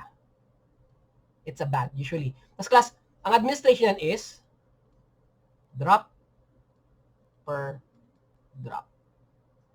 Okay? So, dahan-dahan yan. Tulo lang ng tulo. Okay? So, again, class, unlike sa IV push, this is IV infusion. Pag IV push yan, it's a syringe. Kunwari maganda drawing ko. Okay? Yan. Tapos, diretso agad sa bloodstream. So, may question dito. Mas mabilis po ang IV push. Sir, pwede po ba i-conclude na mas better ang IV infusion kaysa IV push? Or it depends pa din? It actually depends. Kasi ito yung class eh. Normally, in a hospital setting, we combine both. Okay? We combine both. Ibig sabihin, magbibigay ako ng IV push ng gamot, at the same time, I'll give you an infusion at the same time. Why? Okay? We usually do this class to make sure that the effects are immediate and it's sustained. Nagets ba? Parang ganito yung kasi yung class eh. At 0 time, tingnan nyo itong graph natin. Okay, let's go back to our graph here. At 0 time, okay, i-hook ko na yung patient ko sa IV infusion. Then, I'll give a push. Why am I giving a push? Para mag-initiate agad ng effects. Now, sabi natin class, ang IV infusion, at 0 time, nasa maximum effect yan. That's maximum efficacy. Then dahan-dahan babagsak yan. Now, class, habang dahan-dahan bumabagsak yung efficacy ng IV push, kumikick in naman ngayon si IV infusion. Okay, sumisipa na ngayon si IV infusion. So habang bumababa yung IV push, okay, unti-unti na umaangat yung IV infusion. So pag nagkasalubong na sila dito sa point na to, sustained na yung effect. So you get an immediate and at the same time a sustained effect of the drug that you just gave. Now, this is normally practiced in the hospital, pero kadalasan kasi ang ginagawa ng hospital, hindi sila nagbibigay ng IV push kasi nga mahal. Okay, that unless antibiotics ang ibibigay. Normally, they'll give a push of an antibiotic, then give an infusion of it. Alright, para as loading dose. Pero kadalasan, diretso sila sa infusion. Alright? Again, class, this one still depends on the needs of the patient. If you need immediate effects, you need to give it via push. Like say, for example, what if you're seeing your patient nagsi-seizure na? Nangingisay ng ganun. Okay? Nasa hospital naman, may IV line naman siya. Normally, ibibigay mo ba ng IV infusion yung diazepam mo? Which is dahan-dahan pa mag-work. Makita mo, nagaganon na yung patient mo. Nagsa-status epilepticus na siya, halimbawa. Okay? So, delikado yun. So, kailangan class, ibigay mo yung gamot as push. So, again, it depends on the situation. So, thank you very much, Ms. Savinas, for that question. Right? So, that's for push and infusion. But what about intra-arterial? Kailan ba ako magbibigay ng gamot via the arteries? Well, normally, class, we just give drugs intra-arterially for diagnostic agents, or another one is for drugs that are highly concentrated. What do you think, class, will happen to your blood vessels kung padadaanan ko siya ng highly concentrated medication? Okay? What do you think will happen to your blood vessels? Halimbawa, purong gamot. No choice hindi ko siya pwedeng i-dilute kunwari lang naman. Pag pinadaan ko yung class sa ugat mo, ano sa tingin niyo mangyayari sa ugat niyo? Padaanan ko siya ng purong gamot. Na-try niyo na ba mabigyan ng Icnil, paracetamol na paracetamol na gamot na pinush? Okay?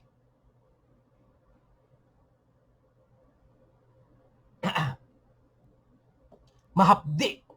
Very good. Actually, class, that's true. Mahapdi ang gamot, class, na concentrated, right? You'll feel the pain. Now, class, there are some medications, class, wherein it's too concentrated to the point, class, na sinisira niya yung ugat mo. Hindi kaya niyang sirain yung ugat mo. Now, between the veins and the arteries, sa tingin niyo, class, sino ang mas makapal? Sino ang mas matibay? Is it the veins or the arteries? Yes, tama yun, Mr. Reyes. It's the arteries that are much thicker and much more resilient. Kasi remember, sino ang sumasalo ng pressure ng puso every time it pumps? It's the arteries. Kung manipis ang arteries natin, class, pag nag-pump yung blood, nag-pump yung heart, puputok yun kung manipis siya. Kaya nga, our arteries are designed to be resilient, to be thick, okay, to be sturdy. Alright? That's the reason why, class, if you have a highly concentrated medication, most often than not, class, usually, I forgot the concentration, kung ilang milliosmoles. I think it's 700 to 800 milliosmoles of concentration. Oops. Okay. Correct me if I'm wrong na lang, hindi ko na maalala kasi talaga 700 to 800. I'm assuming na lang, milliosmolar concentration. Anything above this concentration, class, kailangan ang gamot mo ibibigay via the arteries. Alright? Anything below this, pwedeng ibigay via the veins, kasi kakayanin ng veins mo yon. Hindi siya magko-collapse. Hindi ka masasaktan. Kung masaktan ka man, konti lang. Alright? Hindi siya ganun kahapdi. Pero anything above this concentration, class, mahapdi na yun, sobrang hapdi na, to the point na pwedeng masira yung arteries mo. It leads to a condition known as extravasation. Okay? Mag-extravasate siya ngayon. Extravasate, class, ibig sabihin, mamaga yung veins mo, tapos magli-leak out from that yung gamot. Okay? So basta, pag-usapan natin next time.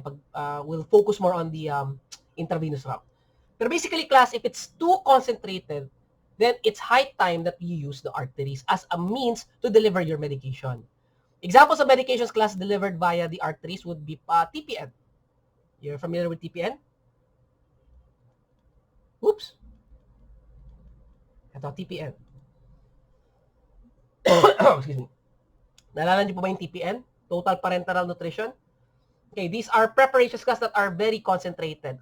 If I'm not mistaken, umaabot yung concentration niya ng 1,000 to 1,500 milliosmoles depending on the ingredients mixed together with the TPN.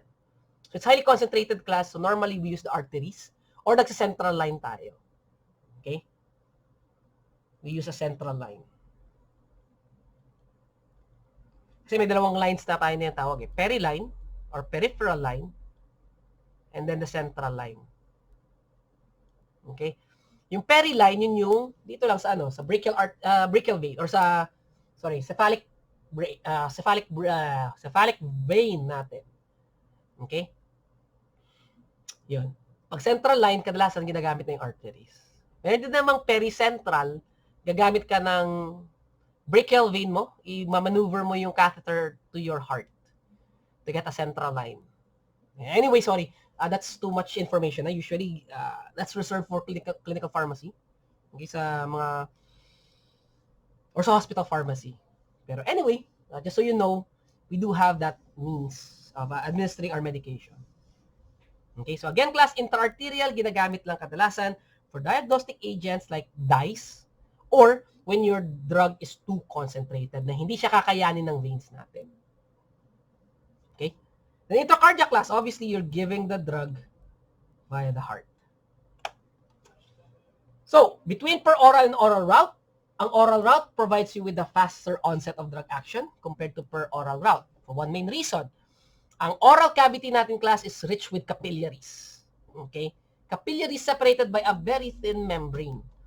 So by giving a drug class orally, sublingual or buccal, okay, it's like you're giving the drug intravenously. Kasi diretso siya sa capillaries eh. It goes straight to your bloodstream. Right? However, class, of course, it's not going to be as fast as IV route. Right? Max volume ng intradermal is 0.1. For subcutaneous is 2 ml. Intramuscular max volume to be given is 5 ml. 5 ml. Yun pala. Okay. Let's proceed. Now, for parenteral administration class, we have the following. Advantages of IV route, it's rapid achievement of concentration. And this is the most accurate. Ito kasi isa sa pinaka-main advantage ng IV route. It gives you precise delivery. If I say I'll be giving you 10 milligrams of diazepam intravenously, your body is going to receive 10 milligrams of diazepam. If I say 100 milligrams, if I give that intravenously, it gives you 100 milligrams of that drug. Right? So it gives you precise delivery. Okay? And it's easy to titrate. What do you mean say titrate? Madaling taasan, madaling babaan ang dose. Pag sinabi kong taasan natin by 1 milligram per ml, ang daling gawin nun. Right? Kung binibigay mo ang gamot intravenously. Pag oral yan, sa tingin nyo, kaya ba natin i-titrate yung dose up? Titrate it up or down? So it's very impossible. Why? Because the drug undergoes first pass effect. Okay, major disadvantage class includes high initial concentration which makes it more prone to toxicity. At the same time, class, walang bawian pag binigay mo ang intravenous. Okay? Pag binigay mo ang drug class per orally, halimbawa, nabigay mo 10 tablets na dapat isang tablet lang. Pag nagkamali ka at pinainom mo yung 10 tablet, ano ang gagawin ko sa pasyente ko? Pwede ko siyang pasukahin. Pag sinuka niya yun, tapos na, tapos na yung problema ko. Class, pag halimbawa, 100 milligrams ang dose ng pasyente na bigay mo ay 100 grams. Kaya ko bang bawiin yun? Pag plunge ko ng syringe, bilang, ay, mali pala to. Sinipsip ko pabalik yung gamot. Pwede ba yun? So that's impossible, right? So therefore, class, it's all or nothing kapag yan ay intravenous route. Okay? It's invasive. Giving a drug intravenously is invasive. There's a risk for infection. We say invasive classes because we need to break the skin. Okay? We need to break the skin pa. And it requires a certain level of skill. Alright? Nurses class have to undergo IV therapy, certification or licensing, whatever. Kailangan lang kumuha ng license class para makapag-administer ng IV drugs. Right? So it requires a certain level of skill talaga. Now, as I've said, bolus versus infusion. Bolus gives, it's giving the drug directly to the bloodstream. It acts rapidly, mabilisan. And any side effects can also appear rapidly. Now, for IV infusion, it's given at a constant input rate and it maintains a relatively constant plasma drug concentration. Kaya nasusustain yung drug effects. For subcutaneous route class, drug absorption is less rapid than IM injection. So, mas dahan-dahan siya. The subcutaneous region is less vascular than the muscles. Now, how do I know, class, which part of my skin is the subcutaneous region? All you have to consider, class, is which part of your skin is the fatty layer. The fatty layer kasi is the subcutaneous region. Kaya normally, class, if you want to administer drugs subcutaneously, you just need to pinch the skin. Pindutin mo lang yan, kurutin mo. Tapos yung area na umumbok, doon mo itutusok yung syringe mo. Drug absorption is affected by factors affecting intramuscular depot. So what's the advantage? So prompt absorption from aqueous solution. Little training is necessary. Anyone can do this. Even your patients can give themselves subcutaneous routes of administration, subcutaneous drugs. It avoids the harsh GI environment and can be used for suspension. Now, another reason, class, why insulin is given intravenously and not per orally is because insulin is a protein. Okay? Since it's a protein, it can easily be digested by the GI enzymes. Right? So, if you give insulin, okay, if you give insulin class via, if you give insulin class via per oral route, masisira lang siya, masasayang siya. Okay? So, hindi siya pwede sa insulin. Kaya ang insulin kadalasan binibigay subcutaneously. Disadvantage, class, cannot be used for large volumes, potential pain and tissue damage, and variability in absorption from various sites. That's why if you're using insulin, you need to rotate your site of administration.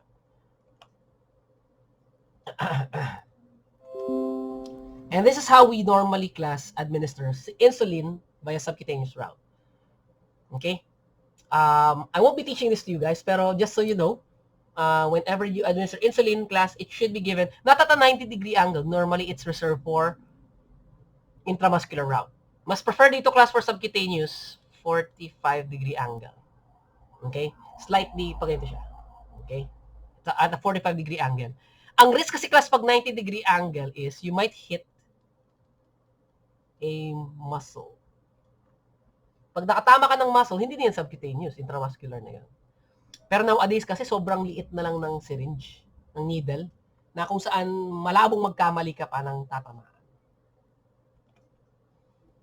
Now, for intramuscular route, okay, it's mainly designed for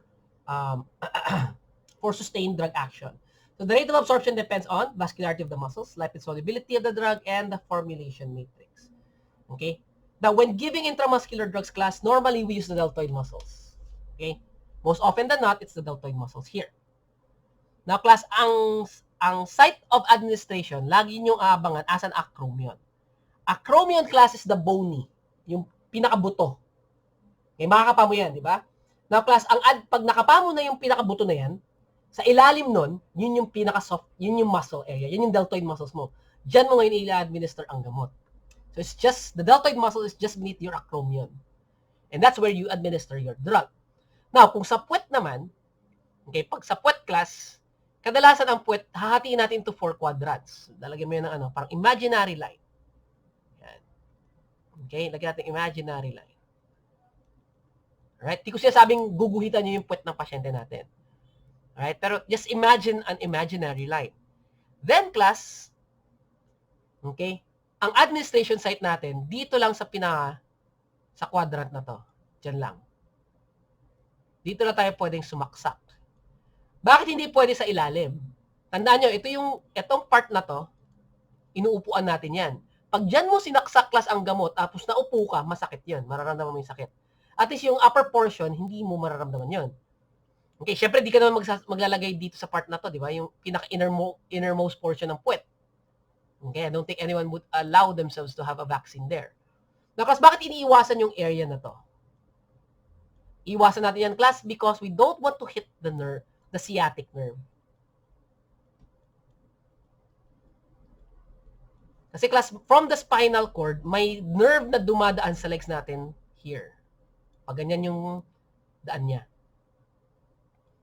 Pag tinamaan mo kasi, class, yung nerve na to, yung sciatic nerve na tinatawag, once you hit that, it can cause lower limb paralysis.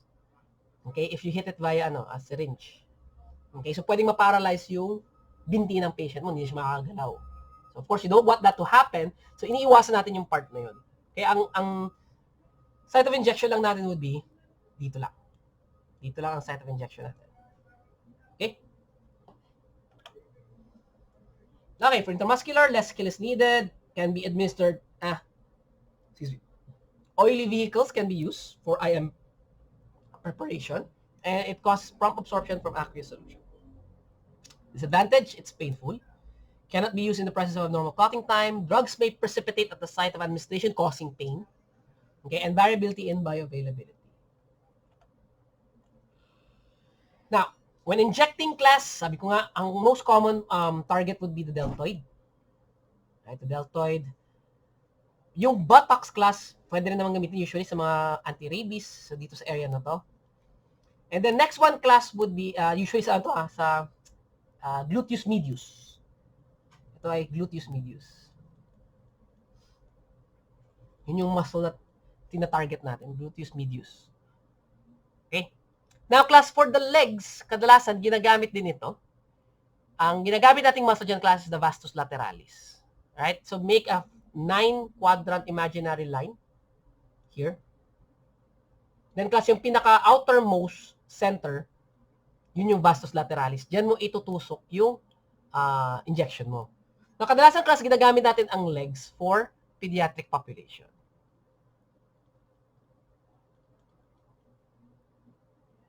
Pwede rin naman ang deltoid, pero pag babae kasi class yung patient, minsan nagli-leave ng scar. So, minsan yung mga babae nahiya mag-sleeveless kasi kitang-kita yung scar ng bakuna nila. Okay, kaya kadalasan ngayon class sa mga pediatricians, ang ginagawa nila is sa leg muscles lang, sa vastus lateralis lang sa nagsasaksak. Kasi at least kung mag-leave ba ng scar, may tatago pa ng babae yung scar na yun. Okay, madaling itago. So, pwede pa siya mag-sleeveless. Right? Itong Z-track method class, hindi ko na ituturo to because this is very obsolete. Ito yung madalas na ginagamit na way of administering a vaccine or a intramuscular drug dahil makakapal pa noon yung syringe. Ngayon, it's really obsolete. Kasi mas maganda na yung mga syringe natin ginagamit natin ngayon. Pero just in case, FYI na lang, yung Z-track method class ginagamit to seal the medication in place para hindi siya mag-leak out upon administration. So for intraarterial injection, again, drug is injected to a specific artery to achieve high concentration and is usually used for diagnostic agent. Okay, sometimes it's used for chemotherapy. But most of the time, class, the intraarterial route is used to administer highly concentrated medications. All right? Highly concentrated medications. Okay, so some other miscellaneous parenteral routes. So we have the intraarticular, so given to the joints, intradermal, so dermis area of the skin, and intrathecal class would be giving the drug by the spinal fluid. So you mentioned this a while ago. Now for the enteral administration, you have buccal, sublingual, for oral and rectal administration. For the buccal route, as I mentioned, class, it's given by the mucosal area, so sa cheeks. Sublingual naman is placed underneath the tongue. It helps partially avoid first pass effect. Okay, it helps bypass. Kasi nga, you're giving the drug directly into the capillaries. Now, let's look at this. This is how we administer buccal route. If you notice, class, ang kadalasan kasi na alam natin, yung cheeks yung dito lang sa yung cheeks yung madalas kurutin pag ikaw ay, pag nakukyutan ka sa baby, di ba? Yung cheeks niya, cute-cute kung baby ka. Hindi lang yung cheeks, class. Etong area na to ng labi natin, alright, just on top of our teeth, this is still the cheeks. Cheeks pa rin yan. Ito, cheek pa rin. Part pa rin ito ng cheek, right? Part pa rin ito ng cheek. So you can give the drug class via this route. Okay? So hayaan mo matunaw dyan yung medication. For the sublingual naman class, it's placed underneath here. Now notice class sa sublingual route. You can see there capillaries. Okay? You can see their capillaries, right? And the membrane class that separates those capillaries, these blood vessels, okay, is very thin. Kaya pag naglagay ka ng gamot dyan, at natunaw yan, Mabilis yan class papasok sa capillaries. Parang binigay mo na yung gamot intravenously. Alright? Now, one thing you have to remember, for drugs given sublingually, it doesn't need disintegrants. Okay? Kasi mabilis lang yan magdi-disintegrate eh. And of course, class, when you're administering a drug sublingually, hindi mo siya pwedeng inumin. Okay? Pwede mo siyang inumin, class, after niyang matunaw. Alright? Pwede mo siyang lunukin, kumbaga, tapos i-dilute mo with water. No problem there. Pero usually, hahayaan mo lang yan matunaw sa ilalim ng dila mo. Pag natunaw na, tapos napapaitan ka na, lunukin mo na lang. Kita sa tubig. Para hindi sayang yung gamot. Okay? So what are the advantages of oral routes of administration? It provides you rapid onset, avoids first pass effect, and ability to swallow is not required. Disadvantage class includes few drugs adequately absorbed. Patient must avoid swallowing at all costs, and compliance is difficult. Pero for some medications, pinapainom na lang din ng doktor para hindi sayang. Pero during the time na pinapatunaw, ha, bawal mo talaga siyang lunukin. Pero pag tunaw na siya, pwede na usually. Pero some people, they spit it out. I don't know. Sabi naman ng ibang doctors, okay lang daw yun. So, what the heck. Next, for per oral administration, so drug is swallowed, and it is absorbed by the mesenteric circulation. Mesenteric meaning, this is the blood, the veins, the arteries in the GI tract. So it's the most convenient and the safest route. Why is it safest, class? Pag nagkamali ka ng dose, madaling remedyohan. Okay, madali na siya remedyohan. Pasukain mo lang yung patient, tapos na. Okay? Ang disadvantage ng class are as follows. So drugs may not be absorbed from the GI tract consistently. Some of the drugs can be digested by the GI enzymes and can be irritated or can be destroyed by the acid environment of the stomach. Sometimes some drugs can irritate the epithelial cells or complex with the contents of the GI tract. Hence, class, gumawa tayo ng enteric coating. Some drugs may be incompletely absorbed because of first pass effect, and drug absorption via the per oral route is oftentimes erratic. Okay. So, kita nyo, hindi ko pa na-update pa rin ito. And this was my old slide. Hindi ko pa ito na-update. This is not the duodenal region, class. It's the jejunum. Okay? The jejunum area of the small intestine will be the primary site of absorption. Okay? Altered gastric emptying affects the arrival of drug in the duodenum, and same goes with peristaltic movements. I will have a separate discussion class about gastric emptying and peristaltic movements when we start discussing the absorption. Okay, topic on the absorption. So, what's the model of oral dosage form performance? Normally, class, from its oral dosage form, it needs to become solution. So, this is via liberation. Kailangan niya maging solution form eh. So, once the solution na class ang gamot, it goes into the gut wall, which is the site of absorption.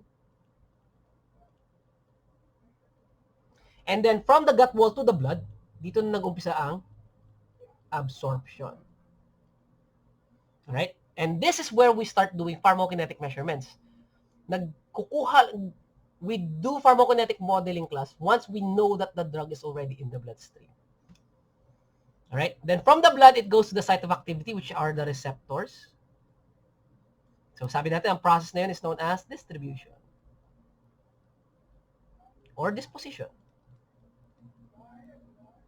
Okay? And this is where we start measuring its therapeutic effects. Now, therapeutic effects, class, are usually measured by pharmacodynamic measurements or clinical measurements. Okay? Now, for rectal administration, absorption occurs upon diffusion of drug across the mucosal surface of the rectum, and it also helps bypass any first pass effect. Now, okay. Pwede na rin. So advantages, class, would include the following. So it can be used when patients cannot take oral meds. Good options in pediatric population, which is very true, and may avoid first pass effect. Disadvantage is it can sometimes cause erratic absorption, and many patients have an aversion towards the rectal route of administration. Now, class, when administering medications via the rectal route, imagine, class, the rectum as this one. Okay, kunwari, ito yung rectum. Ito yung anus. Okay? Normally, class, dapat ang drug, hindi pwedeng dito lang. Okay? Hindi pwedeng nasa ilalim na ng anus. Kasi what will happen here? Pag natunaw yan, class, lalabas lang yan sa anus. Okay? Dapat, class, yung medication, okay, imagine na lang, try to divide the anus, or the rectum into 3 segments. Kailangan, class, nasa gitna ang gamot natin. Bakit nasa gitna? This is the optimum part, class. Kasi if I put my medication here, okay, halimbawa, sinagad ko yung buong digit ko. Usually, use your index finger. So, pinasok ko yung buong digit to push the drug. Pag ginawa mo kasi yung, class, this is very close already to the large intestine. Pwede na mag-undergo ng first pass effect kasi. Okay, kaya usually, class, ang sweet spot is in between lang your, usually, one, di ba yung kita nyo yung index finger nyo, nahati yan sa tatlo? Okay, kailangan, class, pagpasok ng gamot, maipush mo man lang ng konti, kahit isang hati lang ng index finger mo. Okay, para masakto lang siya dun sa gitna. Okay? So, ayun. Sa mga adults yun, pag pediatric, class, no need to do that. Right? Sa pediatric, kasi maliit lang naman yung bullet nun eh. So, whoop! Isang suksukan lang for the babies. Okay, next one would be the respiratory tract administration. So, there are 2 ways to administer drugs via the respiratory tract. We have the intranasal and then we have the pulmonary inhalation. Pag intranasal yan, class, drug solution is usually in a form of sprays or drops, and it's only used for, normally it's used for its local effects. Example to, class, is salinase, panglinis or pang-irrigate ng ilong. Excuse me. I think kailangan ko na ng salinase wash kasi nagka-crust na yung ko. May crusting na nangyayari, nagkakaroon ako ng congestion sa ilong ko. So I might start using salinase for its local effects. Yeah, so yung salinase spray ko. Alright, so see, right now, hindi nyo nakikita siguro, pero, excuse me, here's, okay, I hate it pag nawawala yung sipon, yung bahing. Biglang nawawala. Anyway, right now, you don't see it, pero in the video that I'll upload, you'll see this probably. You'll most likely see this. So here's an example of a intranasal spray. Okay, so diretso lang sa ilong, tapos isang squirt to clean your nose or to remove congestion. So you can be used, class, for its local and systemic effect. Pulmonary inhalation, on the other hand, class, is solely used for its systemic effects. Okay, so drugs in liquid or solid is inhaled per orally, and it provides us with a rapid onset of drug action. Normally, class, binibigay ito for patients with asthma. So, what are the advantages? What are the disadvantages? Advantage, easy to titrate the dose, rapid effects. For local effects, it can maximize the benefit and minimize side effects. Disadvantage, takes significant degree of coordination. Why? Kailangan kasi, class, kapag ikaw ay gagamit ng, halimbawa, yung salbutamol. Yan. Okay, kailangan kasi, class, pag spray mo, sisip-sipin mo yun, then you have to hold your breath for at least 5 seconds. Yeah. 3, 4, 5, before you start to exhale. Okay? Kasi, class, pag ang ginawa mo, halimbawa, in-spray mo, spray ka muna, bago ka suminghot, nasasayang yung gamot. Okay, before you suck it in. Right? O di ka, halimbawa, pag sinabay mo nga, bigla ka nag-exhale. So, nilabas mo lang yung gamot. So, hindi siya na-absorb sa lungs mo. So, masasayang yung gamot. So, it takes significant degree of coordination. Patient with lung disease may not be able to inhale adequately, and it can lead to variability in drug delivery. Next one, transdermal and topical administration. So for transdermal patches, normally, class, it's a medication placed on the surface of the skin and is intended for, the keyword here is systemic absorption.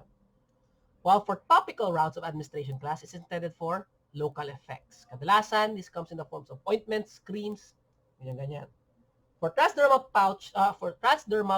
patches, okay, it comes in the form of patches.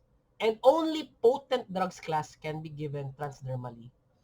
Because potent drugs, such as nicotine, nitroglycerine, scopolamine, and so on and so forth. Okay, these drugs can cross the skin surface, the skin membranes.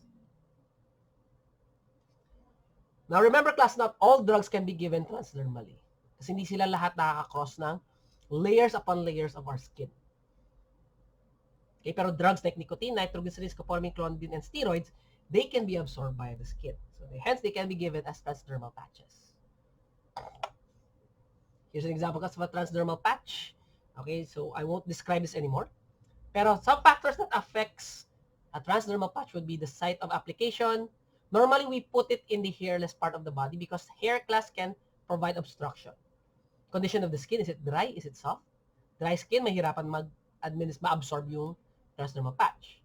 Temperature, if the skin is too hot, masyadong mabilis ma-release yung gamot. If it's too cold, mahirap naman ma-release yung gamot. And of course, the vehicle use. Kaya nga class to rin meron kasi tayo tinatawag na fentanyl patch pero wala na ata sa market yon because of some problems that arise during when you're giving a fentanyl patch. Ang nangyayari kasi is, may isang pasyente ginawa, naglagay ng fentanyl patch. So for anesthetic purposes. Tapos nilagyan niya ng hot compress on top of it. Ano nangyari sa pasyente? Na overdose sa fentanyl, namatay. Okay? Kaya ayun. So I don't know if there are still fentanyl patches available. Okay. So miscellaneous routes, ophthalmic, ibig sabihin, binibigay via the eyes. When giving medications via the eyes, always consider the tonicity of your preparation. Remember our computation sa tonicity? Ayan, application yan. Otic would be eardrops, ears. Urethral, ibig sabihin sa urethra. Sorry. And of course, vaginal would be obviously giving the medications via the vagina. Generally used for its local therapeutic effects. Okay. Now, the last topic that we have, class, for today's introduction would be drug product delivery system and formulation. Now, some general considerations. Design of the appropriate dosage form or delivery system depends on the physicochemical properties of your drugs. So, depende muna sa properties ng gamot natin, saka tayo magde-decide kung anong klaseng dosage form ang gagamitin natin. Anong dose, route of administration, type of drug delivery system is required, and so on and so forth. So, these are some of the factors, class, that you have to consider excuse me, prior to designing an appropriate dosage form for your drug. Okay? Like say, for example, class, penicillin, penicillin G. It's a drug class that is acid labile. Ibig sabihin, mabilis siyang masira sa isang acid environment. Okay, so can I give that drug per orally? Pen G. It's acid labile. Since I know it's acid labile, ano sa tingin nyo, class, ang route of administration na gagamitin ko when giving penicillin G? Sa tingin nyo lang, what route of administration would that be?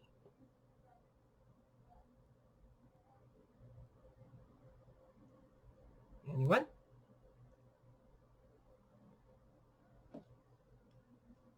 Excuse me. Intravenous. Very good. Okay, so thank you very much, Mr. Nesio, Habines, and Ms. Bulanon. So tama, class, since it's acid labile, okay, ang tanging route of administration na gagamitin ko sa kanya would be IV. I cannot give it per orally because masisira lang siya sa GI tract. So hence, since I know the physicochemical property of my drug, I was able to design the appropriate dosage form. Okay? So these are things that you always have to remember when designing a dosage form. All right. So general considerations, of course, bioavailability. So do I want it to be controlled release? Do I want its release to be delayed so that mas convenient yung dosing frequency ko, and so on and so forth. Okay? Now, one term here, class, you have to remember is the term rate limiting step. Rate limiting step, class, is the slowest step in a series of kinetic steps. For conventional dosage forms like capsules and tablets, dissolution is the rate limiting step. While for controlled or sustained release products, usually the release of the product from the delivery system is the rate limiting step. Now, what are examples of drug formulations that we have? So, alam ko, sawang-sawa na kayong marinig ito. Pero of course, the most bioavailable dosage form would be solutions. Either give it intravenously or orally. That is the most bioavailable solution dosage form. Okay. Elixir is a drug here. Elixir class is a combination. It's a drug molecule with alcohol. And alcohol here class improves solubility. Right? Kaya nga mas madaas usually ang bioavailability ng mga elixirs as compared to others. Syrups naman, syrup's viscosity, alam niyo naman yung syrup, di ba medyo malapot. It tends to interfere with dilution and the GI contents. Hence, ang nangyayari is medyo nasa-slow down yung kanyang bioavailability. I'm not saying the extent is reduced, but the rate of bioavailability can be reduced if you're giving the drug as syrup. For suspensions, its bioavailability is almost similar to that of solution, pero mas mabilis pa rin si solution. Okay? Highly viscous suspensions may prolong gastric emptying and slow down the drug dissolution rate. Hence, it could cause a decrease in the absorption rate. Remember, rate lang yung affected, not the extent. Please take note of this one. Okay? For capsules, so coating of the capsules or shells or the drug particles within the capsule can affect bioavailability. Hard gel capsules provide good bioavailability. Soft gel capsules have better bioavailability than compressed tablets if the drug is not in a hydrophobic vehicle. And aging and storage may affect the bioavailability due to change in moisture content. So between the two classes, madalas, pinakamadaling gawin kasi is the hard gel. Okay? Hard gel capsule. Kasi powders lang ang laman yun eh. Pag soft gel, usually liquid form yung medication. Maganda lang ang bioavailability nun kung water-soluble yung liquid na laman ng soft gel. Kung yan ay hydrophobic, mahihirapan tayo ma-absorb yun. So for compressed tablets, its bioavailability is greatly dependent on the type of disintegrants used because it determines drug release. Type of lubricant, because high concentrations of lubricant reduces the wetting of the particles, thus making it less likely to dissolve faster or to undergo dissolution faster. And of course, the presence of surfactants. If a compressed tablet has surfactants, then it can enhance drug dissolution. Next one are the modified release dosage forms. So dose dumping is a concern here. Dose dumping is the abrupt, uncontrolled release of large amounts of drug. Now, remember, class, for modified release, ang itsura kasi niyan is layer upon layer of medicines. Say, for example, this is 10 milligrams, good for 8 hours. Ito, 10 milligrams, another after 16 hours. And then 10 milligrams na to, lalabas lang after 24 hours. Okay? May sequence siya ng paglabas. May oras siya para lumabas. Tapos, ang naka-label dyan would be, it's a 10 milligram tablet. Pero technically, it's actually 30 milligrams. Yun nga lang, staggered yung pag-release niya. Controlled yung pag-release ng gamot. Now, what if ninuya ko to? Okay, ninuya ko. Sinira ko yan. Kinagat-kagat ko. Nanggigil ako sa tablet. Kinagat siya. Dinurog ko sa bibig ko. Tapos nilunok ko. What do you think, class, will happen to the patient? Dapat 10 milligram lang unti-unti ang makukuha niya. Ninuya niya yung buong tablet. Kinurush niya. Very good, Mr. Nesio. It could lead to overdose. And that overdosing, class, is what we call dose dumping. Wherein suddenly, nagkaroon ng uncontrolled release of the drug into the systemic circulation. Okay? So controlled release or sustained drug actions, sustained action dosage forms allows twofold reduction in dosing frequency. Okay, produce a flat sustained plasma concentration that avoids toxicity or lack of efficacy. Yun nga lang, it's very prone to a condition known as dose dumping. Next one, transdermal drug delivery or yung patch are controlled release devices that contains the drug for the systemic absorption of topical application after topical application to the skin surface. And the next one would be targeted drug delivery system, wherein drug carrier systems that place the drug at or near the receptor site. Normally, class, kapag targeted drug delivery system, dito tayo gumagamit ng monoclonal antibodies. Antibodies, class, are very specific. And pwede kang mag-attach ng gamot sa isang antibody. Okay, it's a technology that we can do now. Okay, attaching medications sa antibodies. So these antibodies will attach themselves to the target. Then the medication attached to it will be released slowly. So protein drug carrier, liposomes, nanoparticles, and monoclonal antibodies are examples of targeted drug delivery system. Okay? And the last drug product that we have here, class, are inserts, implants, and devices used to control drug delivery for localized or systemic effects. Okay, implants, yung nilalagay sa ini-implant na sa loob ng katawan, like insulin pump, say for example. So it's inserted into a variety of cavities such as the vagina, the buccal cavity, and the skin to produce controlled delivery of drug products. Okay? Here's the list of the various routes of administration and their corresponding dosage forms. Okay? Okay. And here's class, gusto ko lang pakita sa inyo pag parenteral route. Intramuscular class, normally 90-degree ang angle. Pag subcutaneous, 45-degree angle. Intravenous, that's about 25-degree angle. At kapag binigay mo intradermally, that's a 10-degree angle. Okay? Yung angle ng syringe mo.